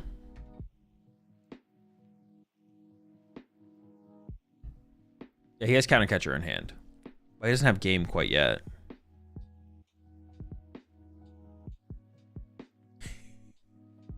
Pick up the unfair stamp. All right, there we go. We actually have boss here for Geo. Wait, what did Geo get off the Arvid though? We could boss. Oh, excuse me. No, boss the Fez. All right, well, we should have bossed Fez. Yeah, we should have bossed Fez there. Actually, maybe it was best to just kill Fez this turn and put damage on both Dangos and just win with Bear Boss. Oh, did we have like with Halucha? Go Halucha to Fez, counter catcher Fez, knockout, spread damage for Ursaluna. Yeah, I could. Yeah. Can he Lucha plus Nor plus Clops plus counter catcher to double KO Fez and the Dango with 20? Is that enough? We were just like a little bit short, right? 10, 10. Oh, you're right. Yeah, we actually we maybe had game there. We could have gone Pop Dust Nor to bench Golden Go, Pop Dust Clops to bench Golden Go, Halucha to Fez and Golden Go, counter catcher Fez, Dragapult KO Fez, KO Golden Go. Yeah, he maybe had game there. Also, if he had just... Well, now we're down in like a completely different line of play. If we somehow ended up with Fez in play, if we had Fez over that Dreepy in play, then we would have also seen +6 turns. +6 cards, excuse me. +6 turns would be crazy. We definitely should have game at that point. Yeah, Geo... That actually makes me kind of like think back. Yeah, he actually had game there, I think. I don't know his exact hand. He had a lot of options there. He maybe did just have game. We can go back and look at it, honestly, before we get into game 2. This does make me kind of think, was the play that we initially cooked up the best play? Or was playing it like this, the way Geo played it, although it does kind of feel unintentional. He's got game now. He can't play both Ultra Balls, though. He can't play both Ultra Balls. I don't think he quite has game here. Oh, he's just going in. This seems like a terrible play here from Geo. KOing this Golden Go is like the worst play you could make, I think. I'm not gonna lie. And you also gave Tom another card. Yeah, taking the knockout here is never the move, right? Am I trolling? Maybe it's not that bad, though, actually. You take away one draw? No, but you're giving him Pheasantipity draw, right? So you're not really reducing anything, right? Can he use Loke? I actually just don't know. I don't know if he's used the Loke or not. Okay, Tom can see a decent amount of cards here. We'll see. That's a top deck of an Arven. Arven's pretty good. Tom is only a superior away. Or... Ursaluna's got a lot of HP. Why is he so tanky? We're basically a superior away here. Alright, here we go. Night Stretcher is 1. It's not looking great. Oh, we're still just a superior away. We're still just a superior away. I mean, we could use the active Golden Go first here. Does it even matter? No, we can. Oh no, we need to do the other one first. No. No, we need to do the other one first. Actually, that was a mistake. Wait, what was the top deck? What was the first one? Did we draw the Pokegear? Oh no, it wasn't the Pokegear. Because Pokegear could have. We had to do the other one first because of Cypher Maniac possible. Because of the possibility of Cypher Maniac. Here? Night Stretcher. That's not enough. That's not enough.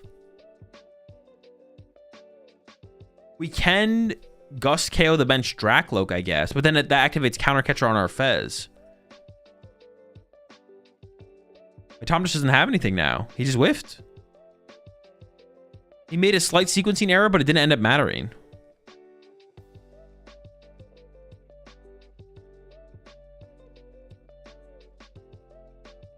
Looks for the boss on the Ursa. I guess this could get stuck. I don't know what Geo has left for ways to move this and pass.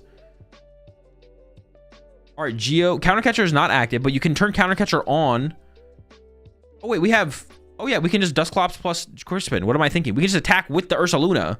Yeah. We need to get access to Counter Catcher, but we can do that with Ultra Ball for Dusclops. Oh, yeah, we can just literally attack for free. Yeah, true. We just pop Dusclops and attack for free. Yeah, to pop it on the active.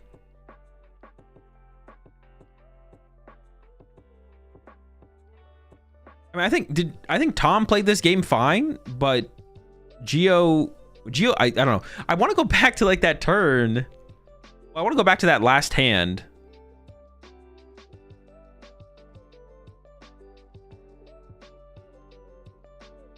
What the fuck is Geo looking for? Dude, he just looked through his whole deck and then he was like, what are you looking for? What is he missing? He knows he has the game, right?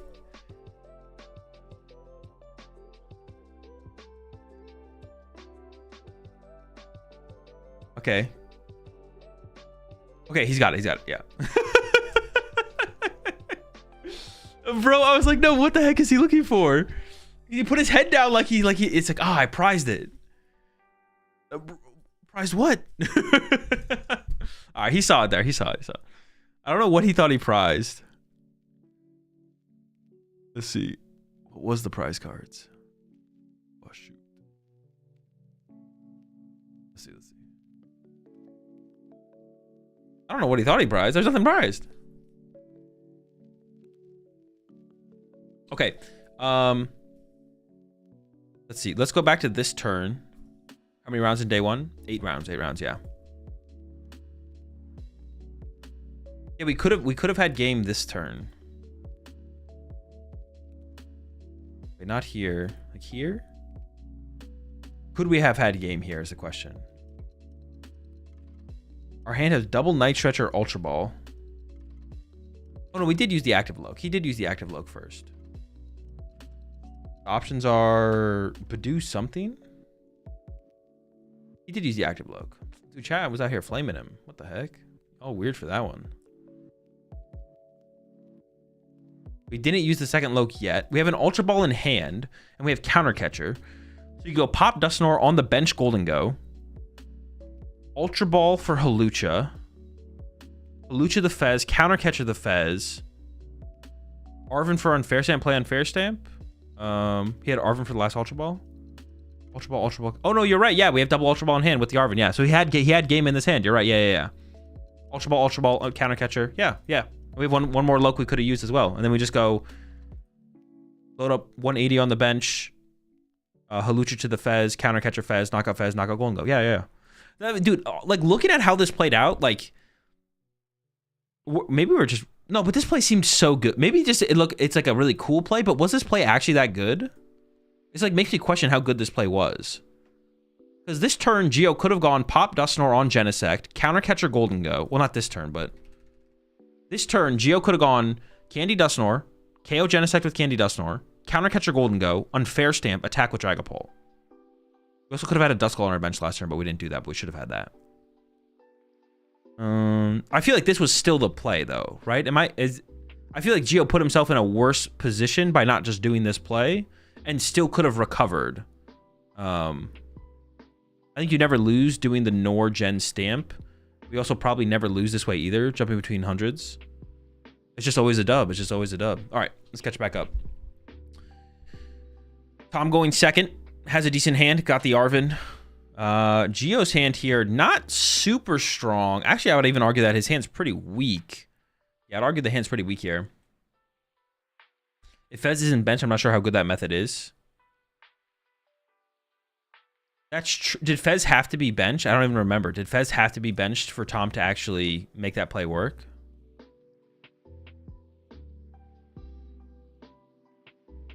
All right, we're into the Poffin. The ghouls are on the way. Let me see if I can check these prize cards real fast. I don't know if they're going to show them.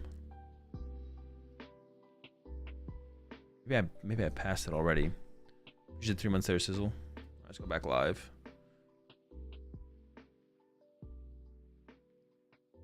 I can't see it. Tom is gonna have to play Turbo. I wouldn't even check prizes here, not gonna lie. Yeah, this is a situation where I wouldn't check the prize cards either. You just have to go fast.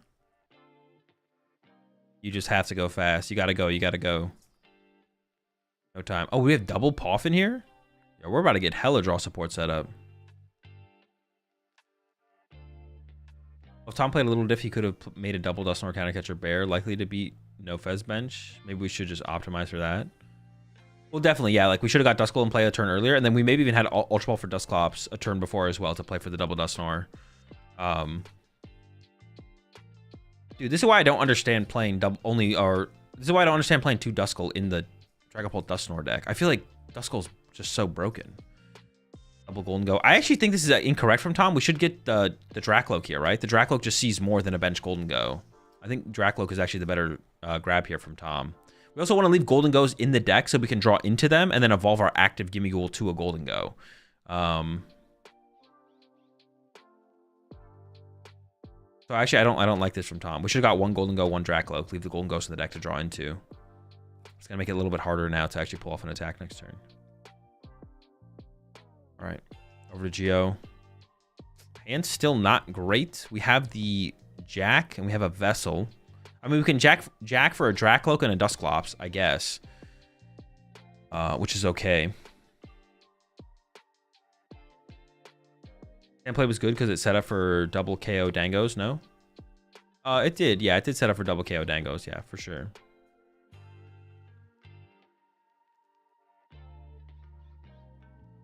Dragapult becomes so good after the rotation that it made bad players win games like Lugia. No, it's just not true. You just can't beat anyone with anything, so you have to find something to blame it on. EBB not. You're like, you queue up a game of PTCG Live with Lugia or Dragapult, and you lose every time to the mirror match. You're like, dude, they gotta be getting lucky, bro. This deck makes anyone win games.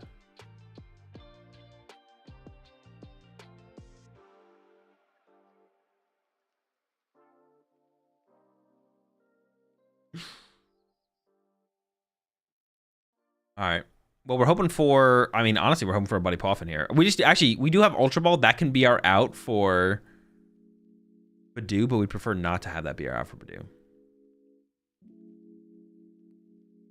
Azul, out of curiosity, why did your testing group in Atlanta run Crispin over at Cypher? I don't know. That's on them. Oh, there he is.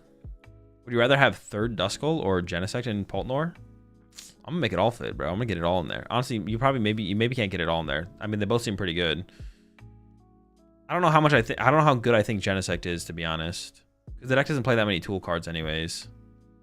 You don't play that many Arvins either. So like getting an aggressive Genesect is not super likely, I feel like. I don't know. I would get rid of this Ultra Ball here. I don't think I'd get rid of the Dragapult here. No, I wouldn't get rid of Dragapult here. You definitely get rid of the Ultra Ball here and grab some energy. This seems incorrect. That Ultra Ball is just so hard to use. There's like not that many cards in the hand.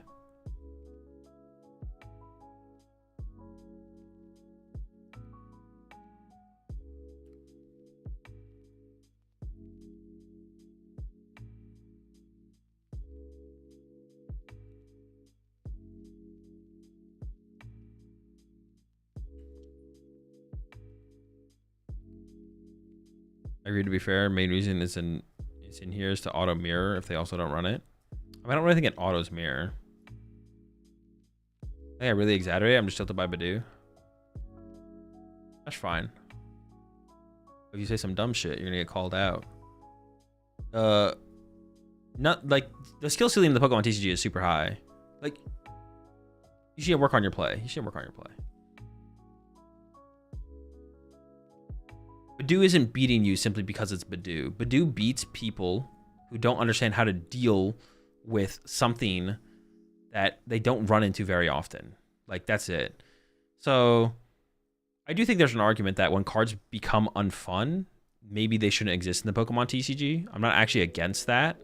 At a certain point of a card being unfun, it maybe shouldn't exist in the Pokemon TCG. I don't think Badoo is that card. I do think Badoo is something that players aren't used to dealing with. So it is more frustrating maybe than it seems like it is. But if you just learn how to play the situations properly, you'll be fine. Like, yeah. You can just learn. If you just learn the situations, you'll be alright. Like, you just need to just work on getting better. You'll be fine. You have to learn to enjoy the process, not be, what is it? Enjoy the process instead of being like obsessed with the goal. Like, the goal is to win the game. To win the game, you have to figure out how to deal with getting item locked by Badoo. But you don't want to deal with getting item locked by Badoo. You just want to win the game. So then we have to sit there for all those turns of getting item locked and not knowing what to do. You get frustrated. But if you learn to love the process of trying to figure out how to tackle the scenario, then you'll get better at the game. And you'll just enjoy the complexities of the Pokemon TCG more so than just worrying about winning. Way too many people are concerned with just winning the Pokemon TCG without actually playing the game. They just want to win without playing Pokemon. You just want to like sit down, take out your deck, flip a coin, you won the game, get up, walk away.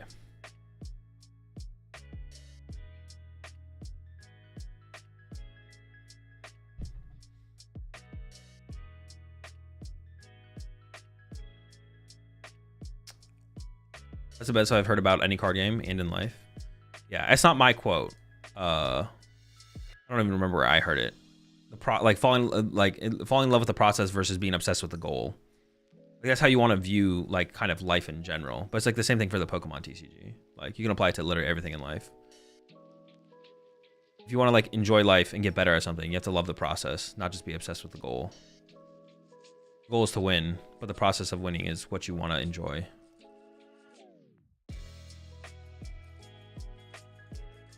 Did Gio please make a clean energy attachment and show the energy? Nah, he's trying to put everyone on tilt. He's actually just a genius. His opponent's tilted, he's tilted, the judges are tilted, and you're tilted. He actually has everyone literally right where he wants them. This is about to be a 3-0 victory. Quote me on that.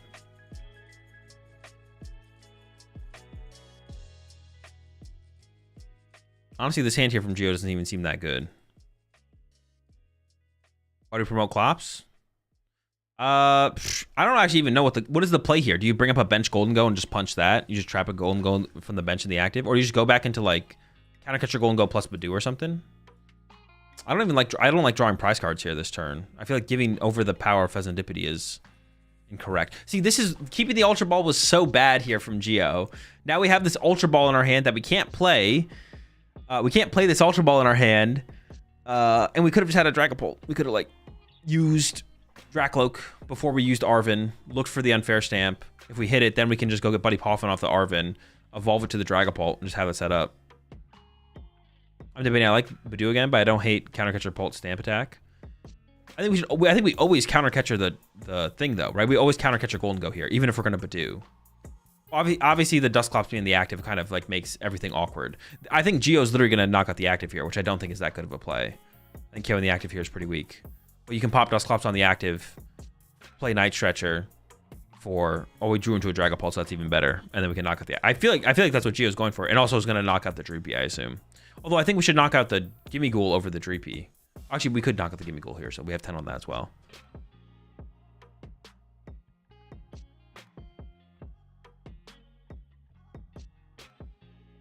You ever go to a solo Pult board with Unfair?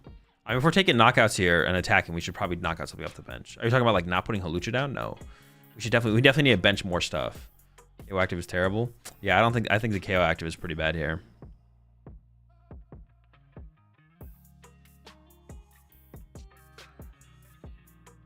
I think the play was to go to game 3 when you saw the third Dango come down and go second. I don't think there was enough time to do that though. I don't know.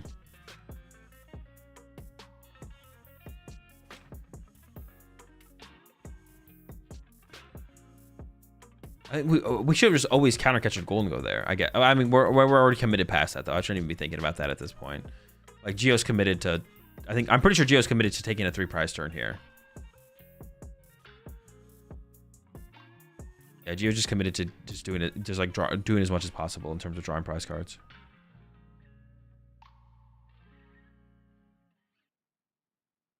Yep, this is it. Knockout active. I want to see the knockout on the Gimme Goal because the Dracloak has way less HP than Golden Go EX. So you want to keep that 1 prize or lower HP possibly. I wonder if we can get the 1-0 by just gussing and doing all the different guys on board. Oh, I guess you could have taken that approach here from Gio, to be honest. You could have just brought up a different Golden Go, Badooed it. And once Tom finally draws into the energy to get the KO, just do it to the next Golden Go. And then maybe even do it to the Gimme Goal. I mean, it depends how many Night Stretcher and Gust effects he plays. I mean, he definitely plays a lot of Gust effects. Everyone plays a ton of Gust effects in Dragapult. It just depends on how many Night Stretcher he plays, I guess. It would be how many times we can Badoo.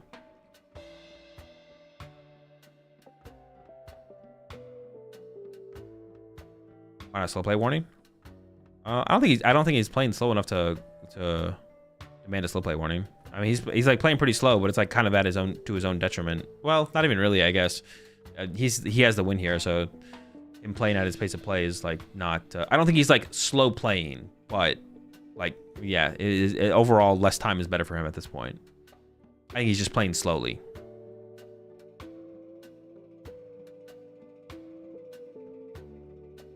Alright, we're into the Golden Goes. I'm so mad that Gio is throwing. Why? Why would you let someone else's play?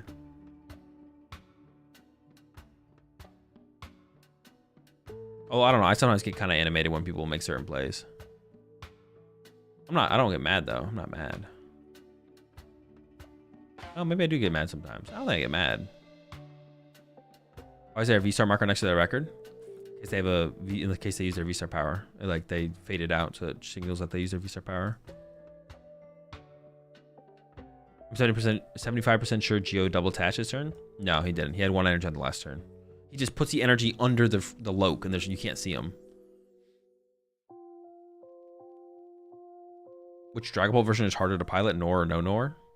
Definitely Dusknor. You have like 10 million more options, or 10 million more plays you have to like set up for. Is there enough energy here for Tom? I just kind of assume there is, but I mean, he's going through the cycle right here, the process. There's the attach. 1, 2, 3, 4, 5, 6, 7. Okay, we got it. Don't discard the metal though. You have to keep the metal. You have to play around Badoo. Honestly, the Badoo might work here still. That's a lot of energy gone for Tom. If Gio can get into Badoo and just counter catcher, maybe just counter catcher the Gimme Goal in this situation, right? Bring up the Gimme Goal, Badoo it, and then maybe bring up the Golden Go after that and Badoo it. There's only 4 minutes left. And I don't know, it feels like you're not winning. Maybe even trying to avoid putting a 2-prizer in play. Well, no, I guess that doesn't really matter. What do you prefer, straight Pult or with Dusk? I don't know. I haven't played Dragon Pult in a little while. They both seem pretty chill.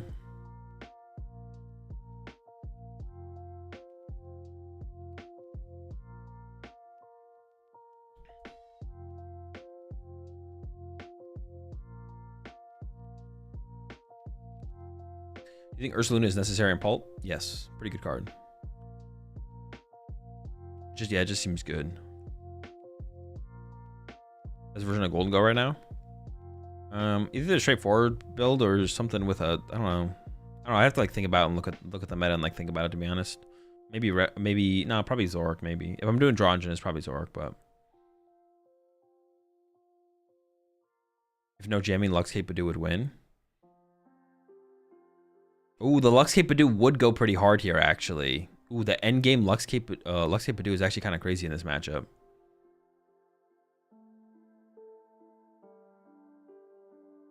All right. Oh, we also have second Badoo. I forgot about second Badoo. Any Jaltic box on stream today? We did see a Jaltic box, yeah. 3 minutes left. The thing is, Tom has plenty of time to win this game. So it's not that big of a deal. Like, Tom can definitely get the dub here.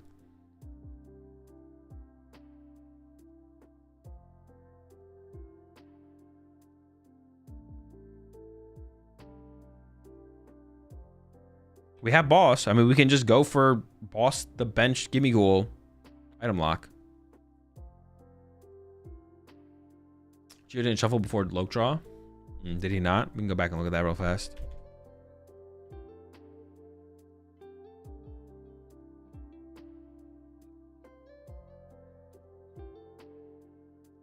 Often gets played.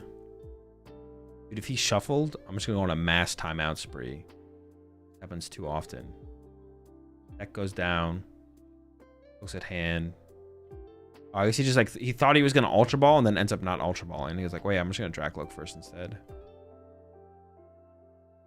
Yeah, I guess he doesn't shuffle. It's not that big of a deal. I mean, if they catch it, it's like whatever. I don't think it was like malicious or anything like that.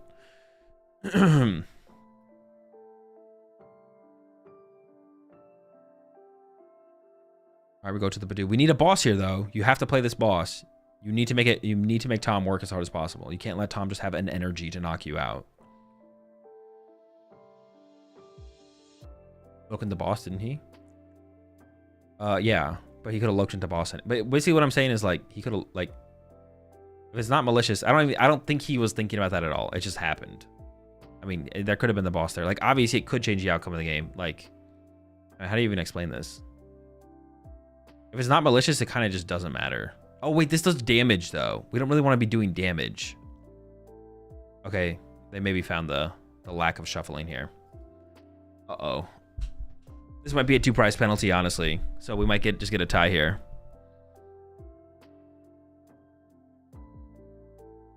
Oh, wait, no. No, it's not? Oh, top deck Turo is pretty... Did we top deck Turo, though? That's pretty nice. He should Fez here. Also, Gimme had annoying attack. He should... Yeah, he should. Oh, wait, this Gimme has an annoying... Is that continuous tumble? Continuous coin flip? Don't bench it. Do not bench that Gimme Ghoul. Right? We don't bench a Gimme Ghoul here. I think we should attach to the bench and... Attach metal to the bench. And chill. Yeah, I guess putting down Fez really doesn't hurt. Like, putting down Fez last turn really doesn't hurt, does it? Yeah, maybe we should have. Does Gio have the cape still? 2 minutes left.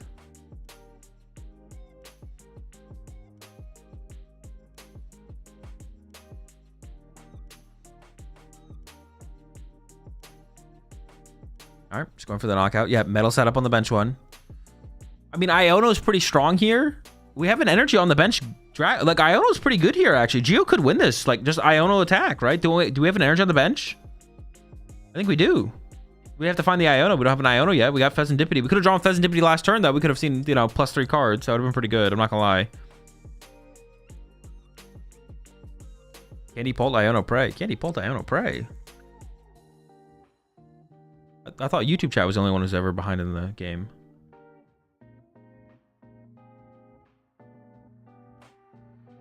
They didn't play Cypher here. What? Yeah, Cypher would have been... That's a good point. Cypher would have been really good. You could have just put, like... Honestly, could you just put double Superior on top? I want a Lux Cape Badoo here. Lux Cape Badoo here seems decent. There's a lot of energy. There might not be enough energy left to handle that, to be honest. Although maybe you do eventually lose to, like, Boss Halucha with 2 energy. I don't know how many energy is left. He played Turo. Oh, true. He played Turo. Okay, you can't Cypher if you Turo. Fair play. Fair play. Ultra Ball coming in. Ursaluna grabbed. Whether or not we should bench this thing is the question. It does eat up a bench space. I don't know if that really matters, to be honest.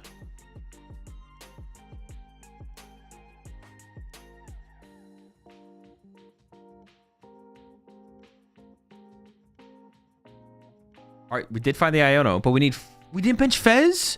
Dude, why is Gio so against putting Pheasantipity in play, man? I didn't even see when we got the Iono. Have we just had it the whole time? Oh, we literally just had it the whole time. What the heck? Why are we not benching? Oh, we literally drew Fire Dragapult, you sack!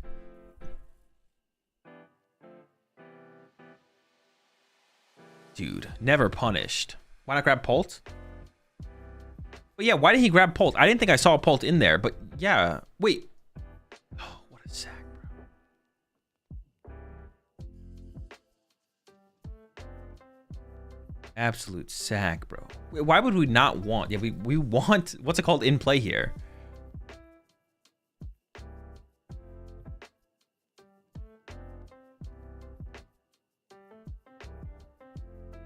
We want Pheasantipity in play just to get +3 cards, right?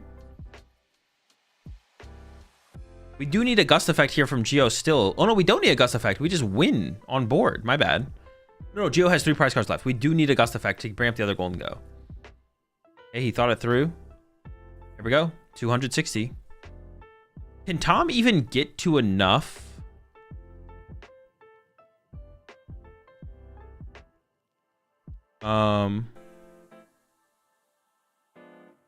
Just threw the cape on the Ursa Luna. Sure, seems fine.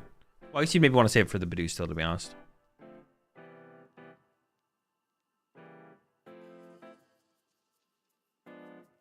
Didn't Pult and same this turn. He's throwing. He doesn't need a Candy Pult. You don't. I mean, the energy was on the Drakloak. You don't want a Candy Pult. Candy Pult's not even good here. I think we often just pass next turn. Oh yeah, sure. If we don't find Gust, yes, we don't want to take a knockout. Oh no, you do draw 2. Tom has 1 prize card left. Oh wait, I didn't even realize that Tom has 1 prize card left. We have Poffin to shuffle the deck. Do we have a Poffin here? What's on the bottom? This ball's not great. Cape on Ursa is criminal. Tom has 1 prize. I mean, there's so many. It doesn't matter, right? There's so many targets in play. I mean, you probably should cape your Drakloak, but no, you should cape your. I mean, it doesn't really matter, to be honest. The cape is fine. Cape doesn't really matter where it goes. Yeah, it doesn't matter. Boss Baron pass. Cape doesn't work on Ursa. Yeah, sure. I mean, it just doesn't matter. Is what I'm saying. Like, it doesn't matter. Like, it's not relevant. I mean, it's true. It's a misplay because it doesn't do anything there. It is a misplay to put the cape on the bear, but like also it's like it doesn't matter. Like, you're not getting value out of it anyways. Wouldn't you argue cape Pult to make it impossible to win? The cape doesn't. The cape only works on non-rule box Pokemon. Boss, I think Boss Ursaluna was definitely the play here. Because this thing is so easy to move. Top deck from Geo is what? Not leaking. No leaks. Switch! A switch counter catcher? Bro! He's got it all, baby! Let's go! We don't whiff, bro. Geo does not whiff, bro. Oh, we're preying on the man's downfall. But we know he's got it like that. Check him PC. I don't know. They could go back and give him a penalty, honestly, for the no shuffle thing. They might go. They could go back and give him a penalty for sure. Like if we boss bear and they pass off, and do we win the game? We don't need that much, dude. We have 1 energy in hand. We need like Night Stretcher Superior. We need Energy Superior, Double Superior. Yeah, we don't need that much. I would boss the bear there. I think we have decent odds. We already have 1 energy in hand, right? A lot of stuff left. Cypher Maniac wins us the game if we get it off the next 2 draws, and then the active Golden Go draws us the rest, right? Yeah, we can go back and watch the Poffin bit. I mean, like I said, I don't think it's a big deal. Like, but if they give him a penalty, it would be fine. Yeah.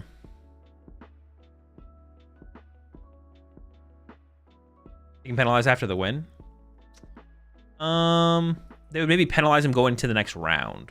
So he wouldn't get a penalty for this game, but going to the next round, he might go in with like a double prize penalty, a match, or a game loss or something.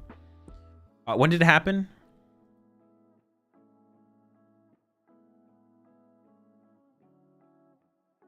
No, it wasn't here. I was like way up here. What am I doing?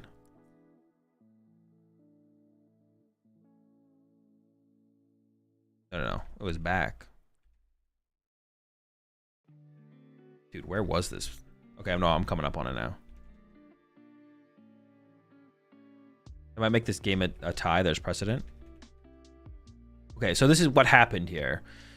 So with this situation, like, I think if you break the rules of the game, you should get penalized. I'm also not at the tournament playing against Geo, and I'm not a judge, so I really don't care that much personally, to be honest. Like, if they don't catch this and Geo doesn't get penalized, I don't really care, because I don't think Geo is doing this maliciously. So I'll say that. That's like my take on this situation before we go through it. But yeah, I really don't care. I'm not a judge at the table. I'm not his opponent in the moment. I don't think he's doing anything malicious. So if they don't catch us and they don't penalize him for it, I'm just like, that's fine. It's whatever. That's how I feel this. I'm not gonna lie. That's how I see this. I think you should be penalized if you get caught messing something up in the game. But like, if something gets messed up in a game and it's not malicious and it doesn't affect the outcome of the game, like overall, then it just doesn't matter. So he played Poffin here. He's debating playing Ultra Ball. Debating playing Ultra Ball. Looks at the board. Tom's looking at his own discard pile. Geo's thinking about the Ultra Ball again. And then he's like, maybe I'm not going to play the Ultra Ball. Oh, he played Poffin and didn't shuffle. So the deck is unshuffled. The deck is supposed to be sufficiently randomized right now, and it's not. He played Poffin, got Badoo, got Dreepy, did not sufficiently randomize the deck, thinks about making another play, decides not to make another play, and then goes into the Drakloak instead. And what do we even see off this Drakloak? Ultra Ball, and I don't even know what the other card is, to be honest. I don't even know if these cards end up mattering. They might.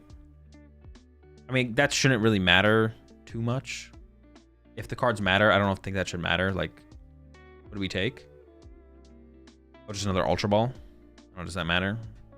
I mean, yeah, I don't know. I guess you could maybe depending on what he does, you could like argue whether or not it was like malicious, right? Depending on what he grabbed, you could argue it was malicious or not.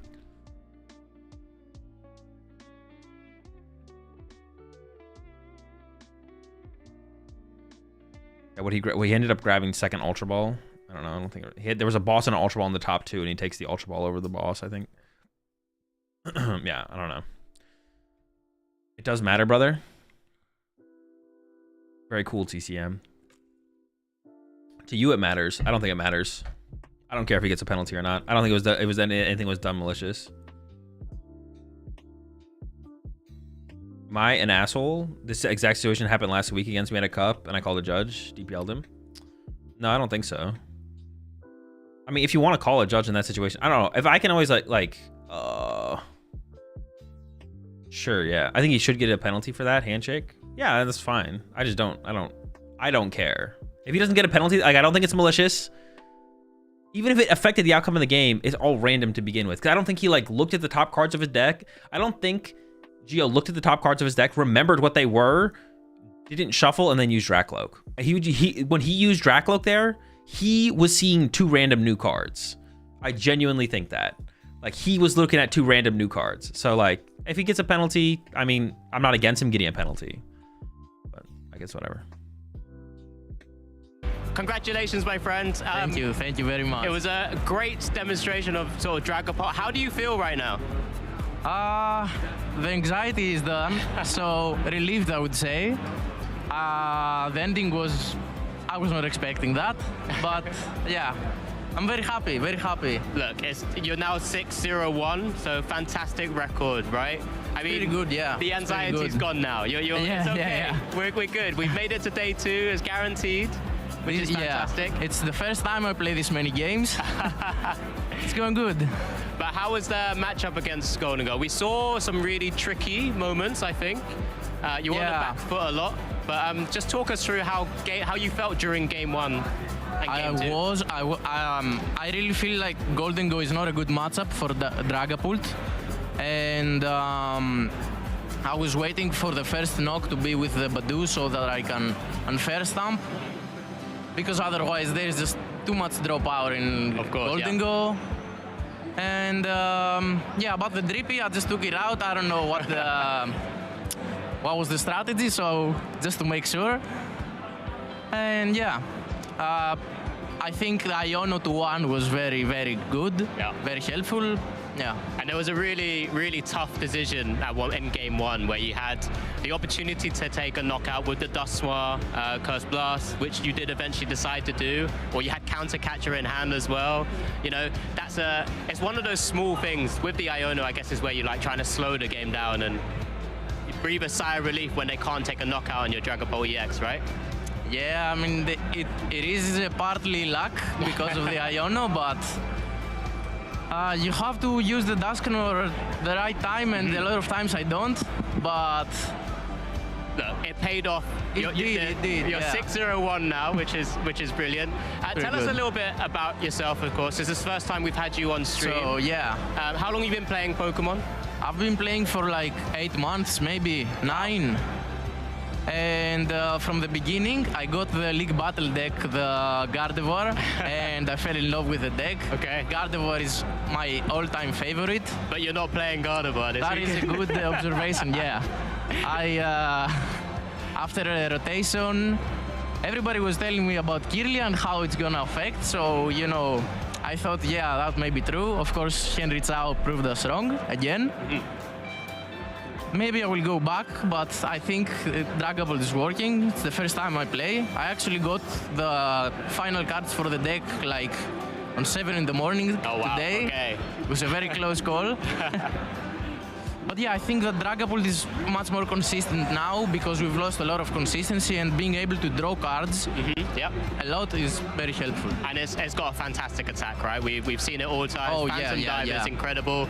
Perfect for Golden Go because you can take, 4 prizes in 2 turns. And if you if you delay the prizes, it's even better. Yeah, absolutely. I mean, tell us a little bit more about. So you're from Greece? Right? Yeah, I'm from Greece. What's the local scene like in terms of? Do you get a chance to go to your local scene and play I study in Patras, which is the 3rd biggest city, and we only have one local game shop, which does like a cup every 2 months. Oh, right. Okay, yeah. So yeah, this is all the training we get.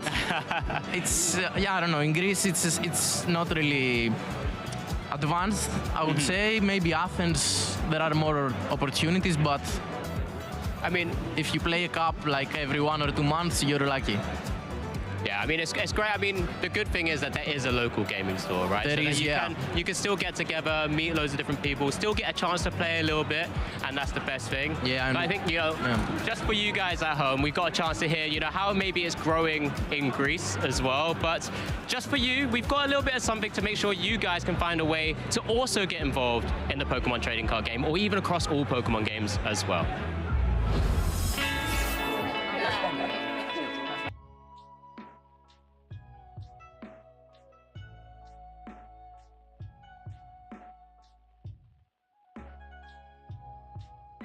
Oh, my bad. Han, I have to say it again. I have like less energy now. Laugh. Chat, you're acting like he's out there like playing like a headless chicken. Like he's fine. He's doing all right. I mean, he said, yeah, he has a tough time figuring out when to use Dusknor, but that's cool to see. These interviews have been really good. It's been really good. The players' stories or whatever. Chicken. My bad. Headless chicken jockey. Wholesome interviews. Yeah, the interviews have been pretty wholesome. The stories from the players have been pretty cool for sure. Definitely cool.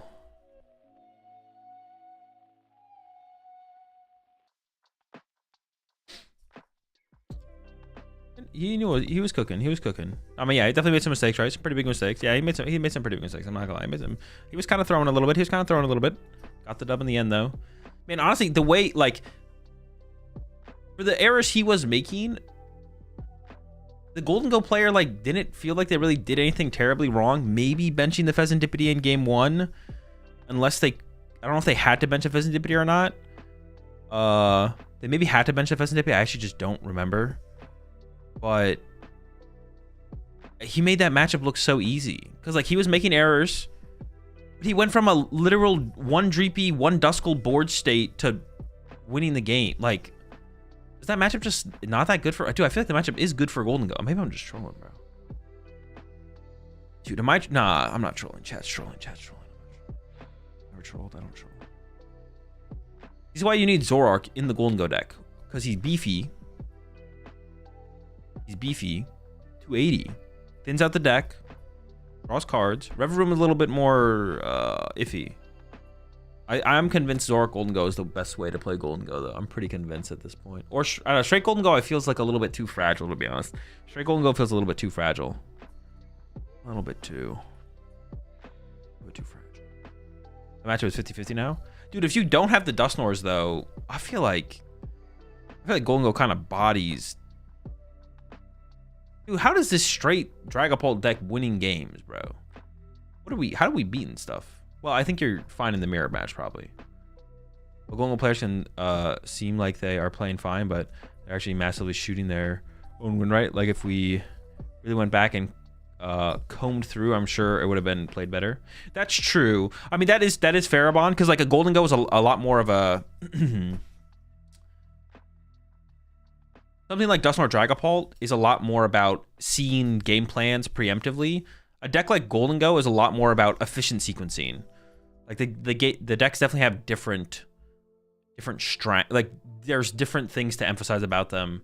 Like efficient sequencing is what Golden Go is about. Like playing your cards in a way that thins out your deck efficiently, getting your attacks off efficiently, setting yourself like. But like Dragapult, you can make a lot of errors with Dragapult, but if you see the right game plan, the proper place to put your damage spread and use your Duskulls and Dusknoirs, like you can missequence a ton with Dragapult and be fine if you see the right game plans. Golden Go, you have one game plan, so you can't really fuck it up. So then it all comes down to sequencing efficiency. So yeah, I'm sure if we went back there, we probably would have seen some errors for sure. I played Golden Go in Atlanta. I 2-0'd every Duskless Pult I played against. Without Dusks, Badoo is less polarizing, and I get more time to set up and go TM Evo to get a bunch of Dengos and set up Dory and have a board that Dragapult can't beat. That's the way. Yeah, they just can't have an explosive. Their explosive turn is unfair stamp and then attack. But like the other one is like, all right, pop a couple Nors, unfair stamp or something. Yeah, they can just do so much more, or they have more potential. So what does your graded EUIC deck look like? I don't have one of those. I have a graded. What do I have graded? I don't even remember. I have a graded OCIC deck. And a graded San Antonio Charizard Regional Championship winning deck. Those are the ones I have graded. That's what I got graded. I feel like Dango really struggles to set up the Dory before like turn 3 or 4 now. I disagree. I think you set it up. You can set it up like turn 3. Well, but like turn 3 is fine. By turn, what the heck? You can't get that thing set up turn 2 anyways. Well, yeah. But turn 2 or turn 3, turn 4 is when you need it. It's 8 rounds today, Kerr. What do you think about straight Dragapult with Genesect versus Golden Go, or do you already assume they include Genesect?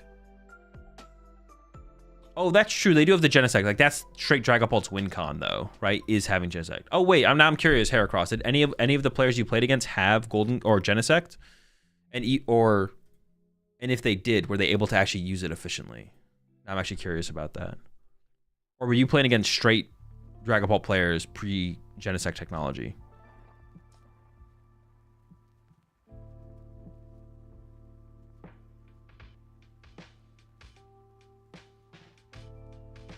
From what I know is only Ronan and Tanner on Genesect.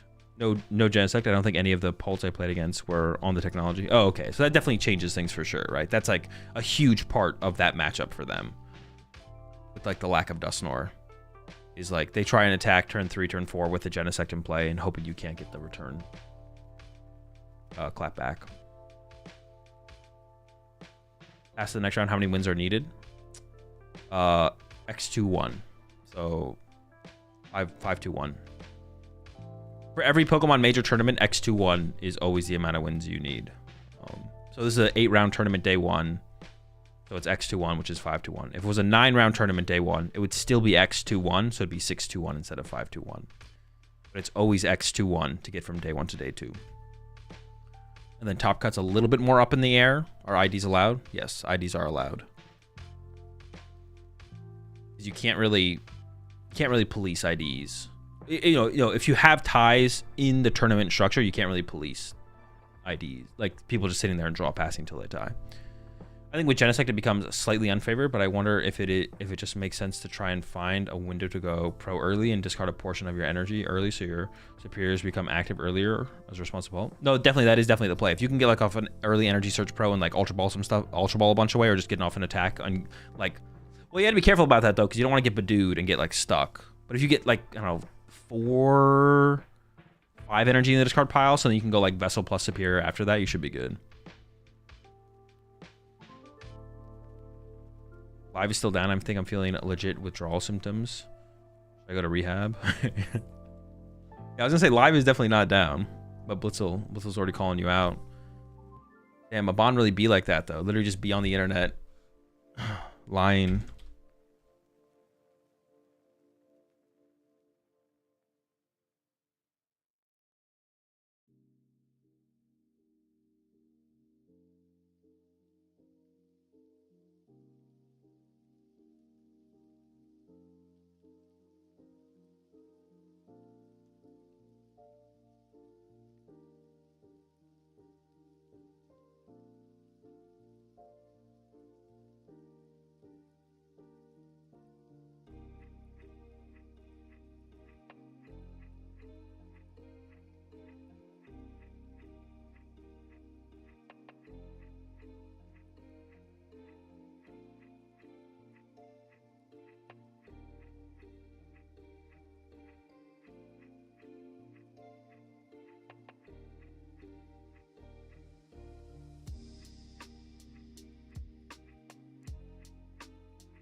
Is it 8 or 9 rounds with Swiss? 8 rounds of Swiss. Final round coming up.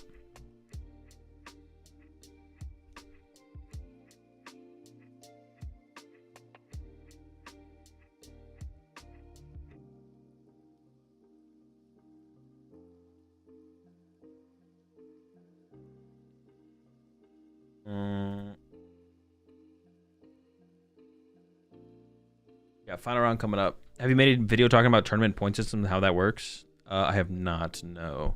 But there's like the information page on what's it called, that explains it pretty well on Pokemon.com. Just like Google. I don't even know what you Google to get there anymore. I tried to find it the other day and I couldn't find it. People, I'm a big fan. What do you think about playing Monkey Doria and Raging Bolt? It's terrible. It's not good. Don't do it. What about Toadscruel and Dragapult? Most Guardies only play Night Switcher. Locking them from Screamtail and or Clefairy or even Dark Energy could be big. Also good against Golden Go and Raging Bolt. It seems like a lot to set up in Dragapult. I like the idea of it in Archaladon. Honestly, Archaladon Toadscruel with like a 2/2 Toadscruel could actually be kind of good. I feel like Archaladon has like a ton of room for activities. So I don't know. That seems kind of cool in Archaladon, but not as cool in the other deck there, to be honest. But Toadscruel is pretty good right now. Like, it's good against, I mean, it's like okay against Dragapult. Dragapult, honestly, it's not that good against Dragapult. But it's good against other stuff for sure. Good against Guard 4, like you mentioned. Good against Golden Go. Good against D's. Pretty sure Thorns Paul played the Toad for a bit, right? It did play it, yeah. It like the Toadscruel is like a really, really good card. Just finding the deck that it works in is like the question. I guess honestly, I don't hate it. I don't hate the idea of it in. Okay, I kind of like the idea of it in straight Paul. To be honest, you have a lot of room in that deck. You do have a lot of room in that deck. I don't hate it. Seems worth testing. Does it only stop Stretcher? Stop Stretcher, Superior Energy Retrieval. Honestly, is it just those two? I think it is just those two. Might just be those two.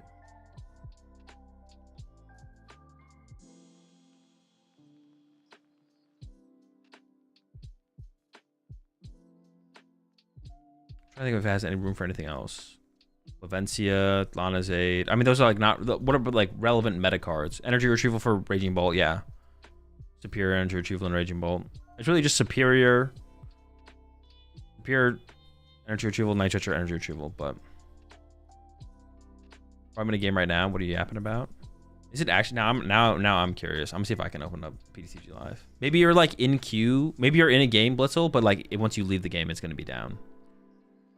Wait, why would it be down right now? Why would it be down? Did they say there was maintenance again? Now I'm gonna try and open and see what happens. I'm also on ladder right now. Oh, it probably just works. It's probably just you, Aban. Ladder's resetting today. That is true. I'll gotta get ready to queue up. It doesn't usually reset on weekends though, right? The ladder doesn't. Yeah, I was able to log in. Ladder resets in 1 hour, 1 minute. Do you think Badoo should be banned? Don't ask me that question. Dude, I still want to do the race to... Well, 2K would be too high. It'd have to be like race to 1700 or something in 1750. What about race to 1800? Is that also too high? I think 1750 would have to be the goal.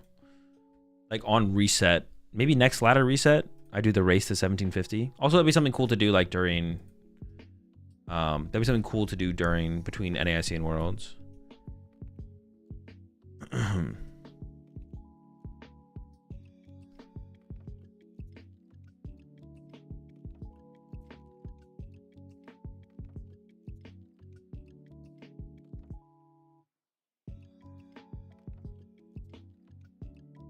I do endless stream until you get it. Put down to 1K with anyone? Jeez, chill. What do you about Terra Boof in the current meta? I don't think it's great. I don't think it's great. He keeps on buttoning after every round. Yeah, one less button after each round. I think I don't think Shay realizes that button is down. I think Shay had that button literally buttoned up the last time we saw him on screen. I think it probably just came loose.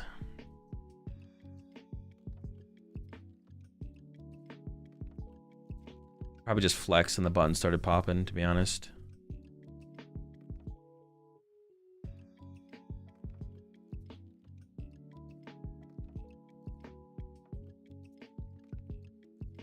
He's progressively unbuttoning it as the day goes on. It's like instead of, you know how sometimes, some of you probably don't know this, but the caster's pins, they'll have like an evolution line and like, usually they do it like day 1 to day 2 to top cut, but they'll evolve the Pokemon. So like day 1 will be Charmander, day 2 is Charmeleon, and then going in top cut, it'll be a Charizard. Shay just unbuttons.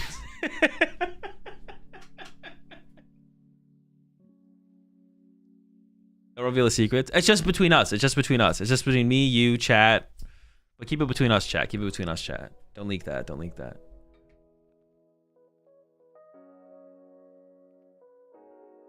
Did Chip tell you about it? I mean, either that or I just noticed. I just know it now. I don't remember where. I don't know if I just like noticed it or if Chip did mention it to me. He himself evolves rather than Pokemon. Yeah, whenever Shay's not on screen, he's hitting sets. Dude, the buttons, he buttoned it up. He did button it up.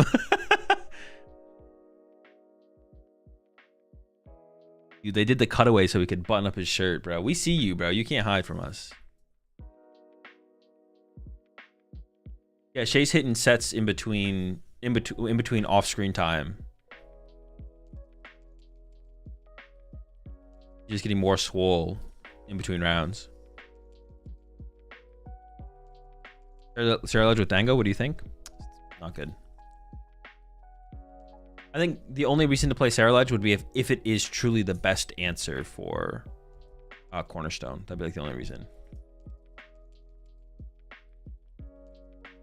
Can we just get a shirtless Shay for finals? I mean, that's like the end. That's end game.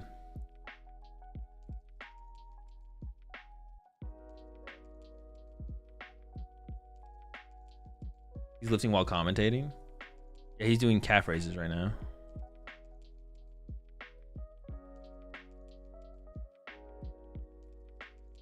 Is hands good yet for Guardy? Hands is always good for Guardy. The question is just like, is the hands deck good enough? How about Terrabox? I think Terrabox is pretty... honestly, the meta's getting better for Terrabox, but I think it's still pretty mid. I think Terrabox's biggest problem in the meta is that Dragapults are still running Unfair Stamp. And I don't know if that's going to change. I don't know if people are like... even if Terrabox becomes less and less popular and less successful, are people going to cut Unfair Stamps from Dragapult? I'm not sure. Because Unfair Stamp is just... Even though Sparkling Crystal is really good and Neo Upper Energy is okay if you play Jamming Towers, like Unfair Stamp is just also really good, and it maybe Terrabox existence doesn't need to be the catalyst to play Unfair Stamp in Dragapult. Maybe Dragapult is just best with Unfair Stamp. So that's what I feel like Terrabox is waiting for. Terrabox is kind of waiting for Dragapults to cut Unfair Stamp, but it actually just might never happen. And if it never happens, I don't think Terrabox is ever like going to be a good play. As long as Dragapults are all playing Unfair Stamp, I think Terrabox is just a mid deck. But if like 50% of Dragapults switch to Neos and Crystals, then all of a sudden I think Terrabox is probably a pretty solid play. Because one of Terrabox's like biggest concerns post Atlanta was Tank Terrapagos, but Gardevoir has kind of fixed that problem. Tank Terrapagos really isn't a deck anymore, so Terrabox doesn't really have to worry about it. Even Archaludon is becoming less popular, and I felt like that deck was a pretty tough matchup as well. So, yeah, I think Terrabox, it's like fine. Right now it's fine, but it's not great. I could see it becoming a really good play in the meta still before next format, but we'll have to wait and see. We're not there yet. Not there yet. I think Pulse will go away from Unfair Stamp if they need to speed up the gameplay. There's no reason to do that though right now. Yeah, that's a good take on it for sure. If they do need to speed up the gameplay, if some things are just too fast and you should need to be able to attack faster, they'll have to get the crystals back involved or something. But yeah, you're right. They don't really need to. The Badoo is doing it for them. As long as Badoo, like no decks figure out how to deal with Badoo, or decks that can deal with Badoo really well don't become popular enough or successful enough, then there's no reason for you to play Crystal and more rare candies and stuff like that. Airbox probably gets wrecked by Joltik. I honestly don't know, but yeah, I don't know how you deal with Terrabox, or how you deal with Joltik Box as Terrabox. It's all through Pikachu. I guess you just have Pikachu, right? Like you got Pikachu. Pikachu's kind of cool. He knocks out the Iron Hands. That doesn't seem terrible. Crown Opal. Even play the energy for Crown Opal? Was it Water, Lightning, Grass? I guess you do, yeah. I guess you could Crown Opal. That doesn't really work though, because then they just have hands and they just gust around you. Crown Opal is like actually just not even that good against them. If you can Crown Opal with a lone Terrapagos, but that's just like not a reasonable play. So there's gusts around you 3 times and you just lose.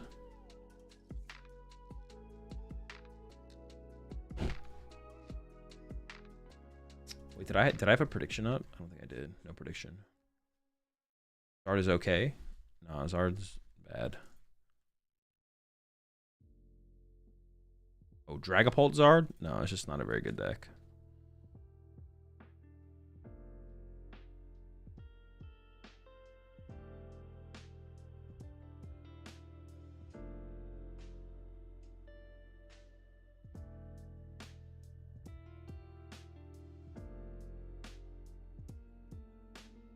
Do Joltik? They amp it? I don't know. That's too specific for me. Hold up, I'll be right back. I'm not gonna throw an add-on though, because I might start the. Actually, I'm gonna throw an add-on so there's not an ad in the middle of the game. I'll be right back.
winning in. And these players can probably make cut for their records. Yo, that's... Oh, that's my guy right there. Tatsugiri? Oh, no. Is he dead? Oh, no. You're going to kill Tatsugiri? George. Come on, George. Don't kill Tatsugiri. Come on, man. Why would you do that? Is that really necessary? You got to kill... He's just a fish, man. He's just trying to live his... He's just trying to provide for his family, bro. He's just running a sushi shop. He's just trying to find the customers, man. Like, come on. Don't do it, George. Come on, George. Don't do it.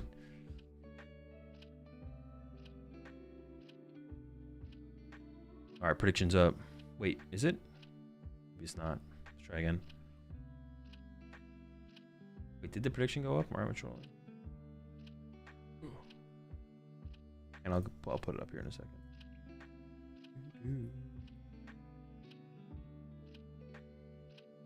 Wait, what the heck? Am I trolling?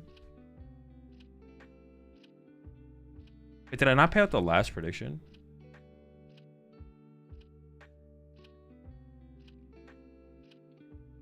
I didn't pay out the last prediction, I don't think.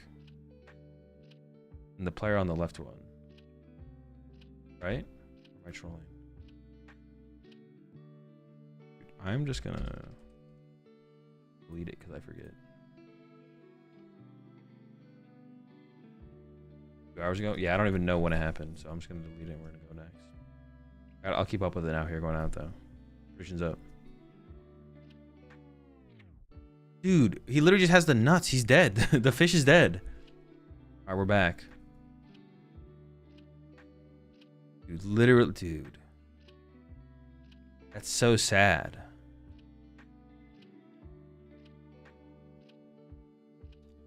So it is Poison Archaludon. We don't know what Carlos is playing. I see a Turbo Energize in that. Oh, is it Walls? Walls with Water Pond? Maybe just for the stop?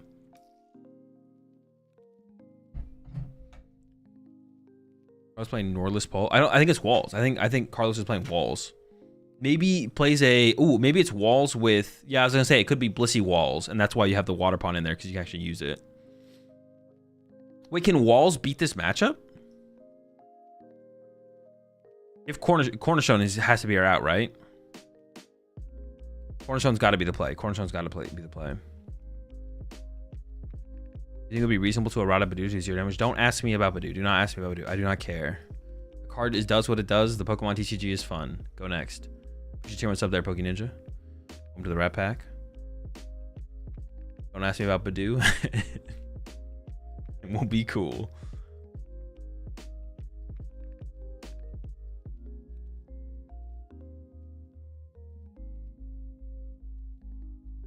There's the Vessel. Energy, but I mean, yeah, we have the poison combo here. So the Tatsugiri is dead. Starting to set the tempo here from George. This matchup seems fine. It definitely is Walls on the side here from Carlos. So Cornerstone's got to be what we have to set up here, I assume. What was the origin of you looking all dapper in a restaurant's origin? Just a picture from a wedding I was at a while ago.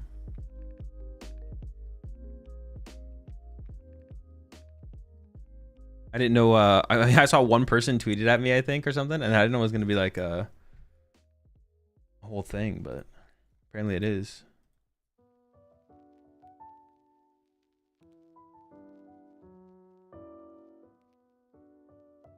That's not a good sign. We're putting down some questionable squad here. Yeah, the squad on the bench here is hella questionable. Yep, this is not... Nope, it's not good. This is not good. Help. We're in trouble. We're setting up a Water Pond against Duraludon. Looking like some Game 2 action coming up here soon.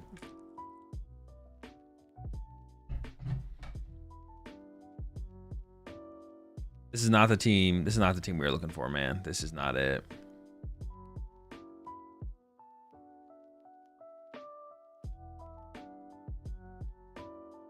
I feel like it's gotta be just like 2 energy onto the water pond. I assume, so we're just gonna put 2 on the water pond.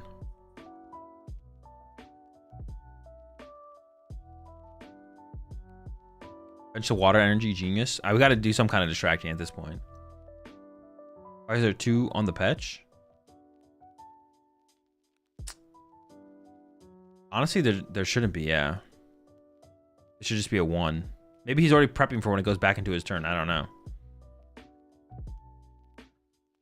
All right, water pond got loaded. Oh, no, I think he just did set it ahead of time because he used Turbo Energize, which means it's about to come back into his turn, so he set it to a 2. Yeah, that makes sense.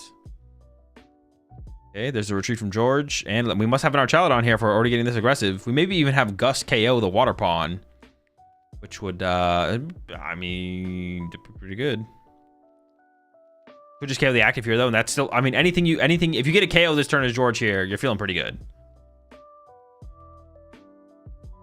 Seems good to attack with bundle here. I mean, it'd be like okay. Also in the water pond.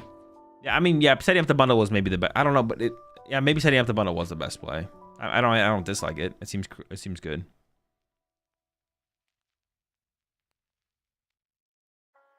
It's kind of looking chalked though. This first game is definitely looking chalked. Top deck for Rigaraf. And we have TM Evo. But Fergaraf and Melodic are both terrible in this matchup. So when do you concede? That's where I'm at right now. I mean, Cornerstone is so powerful in this matchup. Maybe you can stick it out for a little bit longer.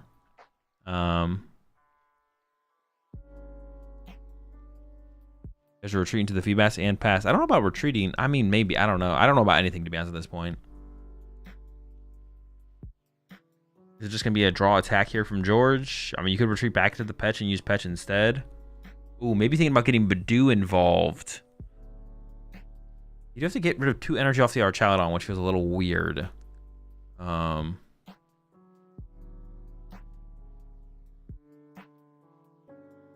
Yeah, Badoo could KO the Feebas, which would limit Carlos's top decks.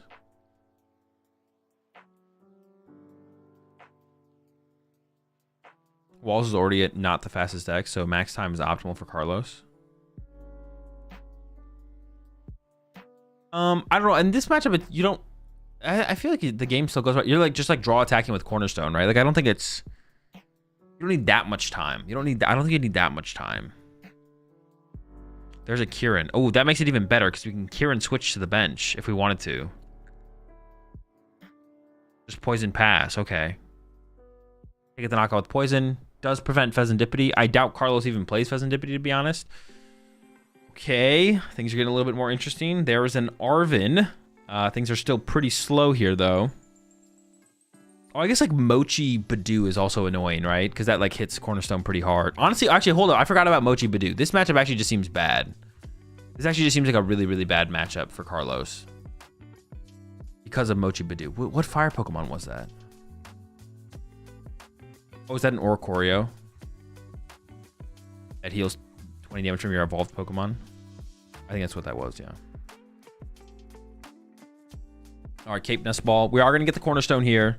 But yeah, now that I remembered the Mochi Badoo combo you can do in this matchup, this is bad, man. I mean, we'll see how game 2... I mean, game 1 feels like it's pretty much chalked. We'll see how game 2 goes, but I don't have high hopes for this. I just don't have high hopes for this set, to be honest. I got low hopes. Low hopes. There's the cape. It is a beefy Cornerstone. That's 310. That's 310, but it's gonna be enough. Honestly, I think Carlos literally just helped George there. Because now George gets to run to the Pecharunt. I literally think using the Iron Bundle actually just helped George more than it hurt him. I guess he's trying to get the Iron Bundle off the bench, though, before George can just go KO Iron Bundle, KO Monkey Dory. So it's still the correct play. Honestly, it's still the correct play here from Carlos. Yeah, it feels really bad, but it's probably the correct play. We do see the Mochi come down. I don't mind setting up the Duraludon, but the Mochi I think we should preserve for Badoo, to be honest, actually. I don't know how I feel about that. I feel like there hasn't been many high-quality games for this day 1 stream so far, to be honest.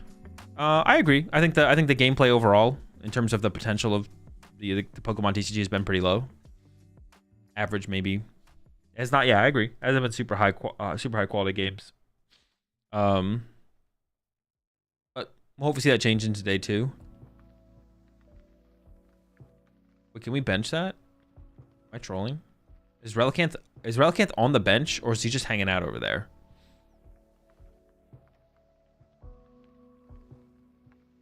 Oh, he was part of the Ultra Balling. Okay. I was wondering like what I was wondering what the homie was doing.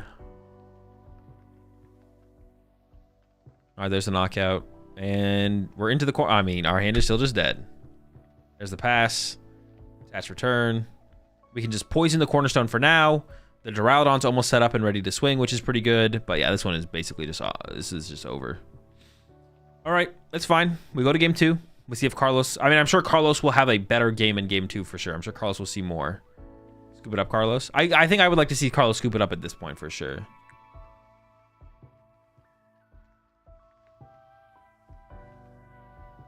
Apparently George forgot to draw, I think. He's already attached for turn though. So now it's just going to be poison pass. Poison retreat. Oh, into the patch? Sure. Why not? Pass. And it'll take 6. Okay. Or 8. My bad. All right, there's the concede. A little bit late, I think, from Carlos, but at least the concede happens, you know, at the very least. Still a decent amount of time left. Definitely winnable for Carlos. This seems just like a bad matchup, though. Especially if George... I think it seems like George has a pretty good understanding of the matchup as well, to be honest. It does feel like George has a pretty good understanding of the matchup, so... So this one might be over quick. Honestly, for me, though, that's optimal for my sleep. I do need some sleep. So I'll be back at 7 p.m. later on tonight. Imagine if George said GG. Carlos's mental would be in shambles if George said GG there. It'd be over.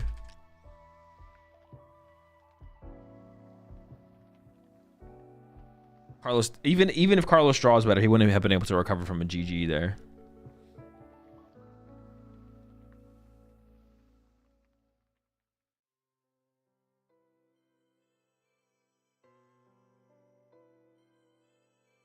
Unrecoverable.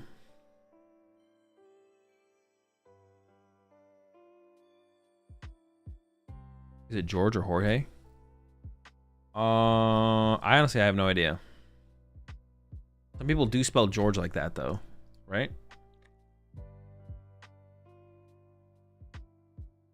It is Jorge. Well, I mean, sure. We'll go with Jorge.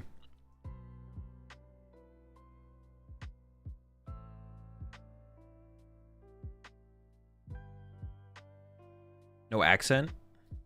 Wait, so no accent means it's George or Jorge? Hazel, do you sleep before the tournament? Starts at 1. Says you sleep at like 4 or 5. Or do you only sleep after? I sleep for a little bit before, yeah. It'll go both ways, I guess.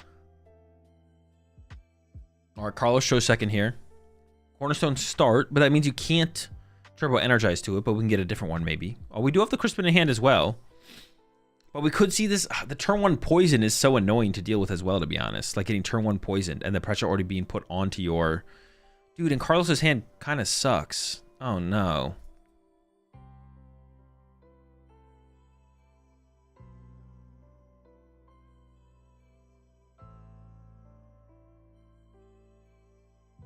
You got box again? Did he? Maybe did. I didn't actually notice. Does he have Secret Box? Did he have Secret Box in his opening hand last game too? Oh my gosh.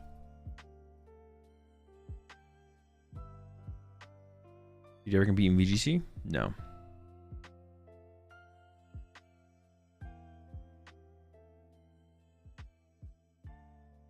Yeah, I didn't even pay attention to the initial sequence there, I guess, from Jorge. All right, tool card. Stadium, Carmine.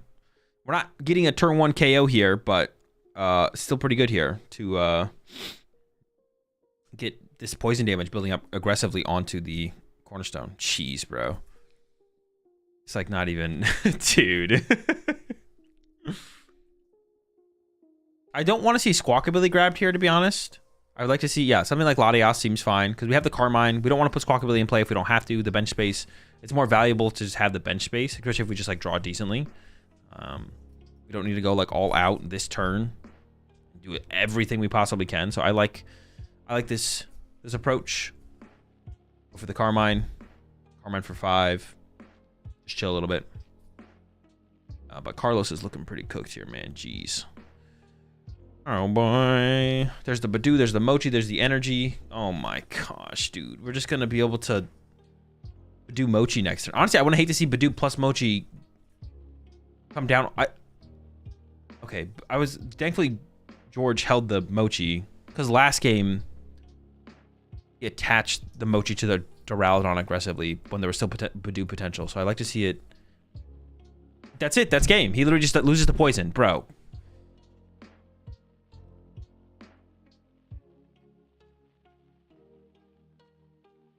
He doesn't. He can't even. He just loses. He just literally loses. We don't even need to attack with anything. He's just gonna take 80 more going into his turn, and then 80 more coming out of it. Oh my gosh. Yo, can we get another match on the? go get another match. We got some time, dude. That is so unfortunate. You said this game would be better. I had hopes, man. You prefer this layout or the NA layout for streams? The HP stuff is cool, but it feels less cluttered. I definitely prefer this layout for sure. I prefer this layout.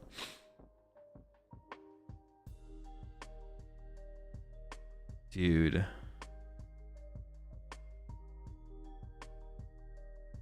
That's so unfortunate. Carlos didn't even get to like play the game basically. Does it Mist Energy prevent poison? No, it prevents effects of attack. Wait. I completely forget how Mist Energy works. Mist Energy prevents effects of attacks, right? Okay, yeah. All right, Mist doesn't do anything, yeah. I was like, I'm pretty sure it doesn't. There's a different one that removes special conditions, I think. Doesn't work the way Carlos wants it to. Yeah. Oh my god. Shouldn't Petch have 3 counters? No, the stadium doesn't affect dark Pokemon. There's no energy that stops poison. Oh, does it only stop like a sleep effects? Okay. I mean, yeah, the game is over. I'm assuming Carlos doesn't realize that he just loses. And it's thinking like, all right, I just need a top deck here. And we're still in it. But yeah, as soon as he passes, he takes 80. And then as soon as pass back, the game's over. I have to imagine Carlos just doesn't realize. I mean, maybe he's playing it out. Maybe he's just hoping that Jorge just throws. I don't know. Which is fine. Which is fine. Play to your outs. One of your outs is Jorge, I don't know, retreating to Duraludon and punching you with hammer or something. I don't know. Actually, even that with the Mochi would probably win the game. Holy smokes.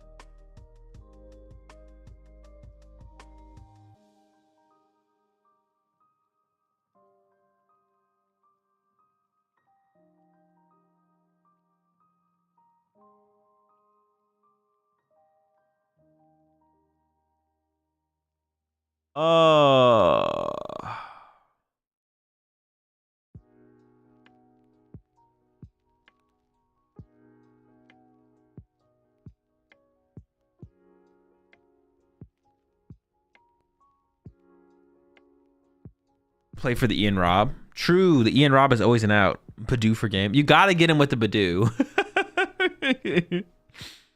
Who picked this matchup? I mean, the matchup usually probably isn't that bad. It definitely is it's a pretty one-sided. This is actually a pretty bad matchup. This is actually a pretty bad matchup. This is like, dude, honestly, this is like a 90-10. I feel like this matchup is like unlosable on the Duraludon. It's like a 90-10 matchup, to be honest, because of Badoo Mochi. If Badoo Mochi wasn't a problem and it was just having to deal with the baby Petrons and baby Duraludons, but Badoo Mochi is so efficient and lets you like set up other stuff. Yeah, that is literally a miserable matchup for sure. Yikes. All right, let's take a look at the final standings. Well, they're not. That was pretty fast, so we're not gonna see the final standings here. But we're gonna take a look at the. That's the end of day 1. That's it. 8 rounds, day 1. Let's take a look at what we got going on. Here's where we're at. 17% tie rate.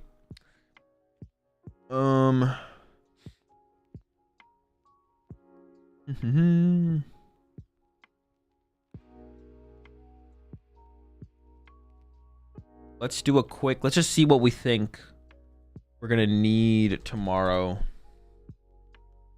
for top cut. Let's see. So we have 817 tie rate. I mean, we'll keep it at 17. A2, and then the ID rate. I've been putting like 0.6 in this, I think. Enable intentional draws. All right, calculate.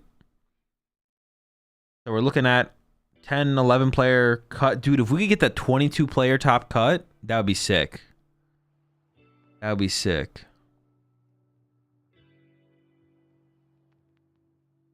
So 26 points is X12. Yeah, so 812 or better will be top cut for sure. Some weird stuff could happen. And it could be a 22-person top cut at 25 points, which is X21. Which would be... X21 rarely makes top cut, and it probably won't happen this time either. X12 is going to be the cutoff. What time are you streaming Master Ball League? And what time is Seville Day 2? Seville Day 2 is... oh, yeah. So, coming up next... I mean, I'm going to head off. I'm going to take a nap. Chill for a decent amount of hours. Couple hours. Take a nap. Eat some food. Chill. Hang out. I'll be back at 7 p.m. for the Master Ball League. The Philippines Master Ball League tournament. Which is like their final big tournament of the year. And...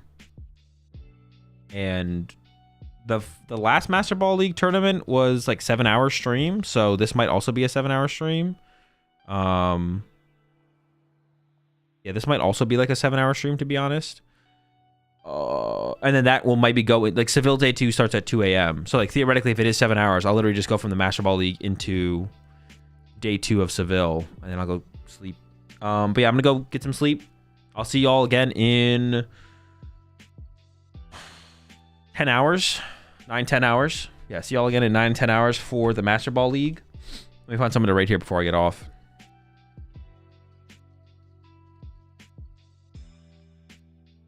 Let me find someone to raid. Why is it? What does that even mean?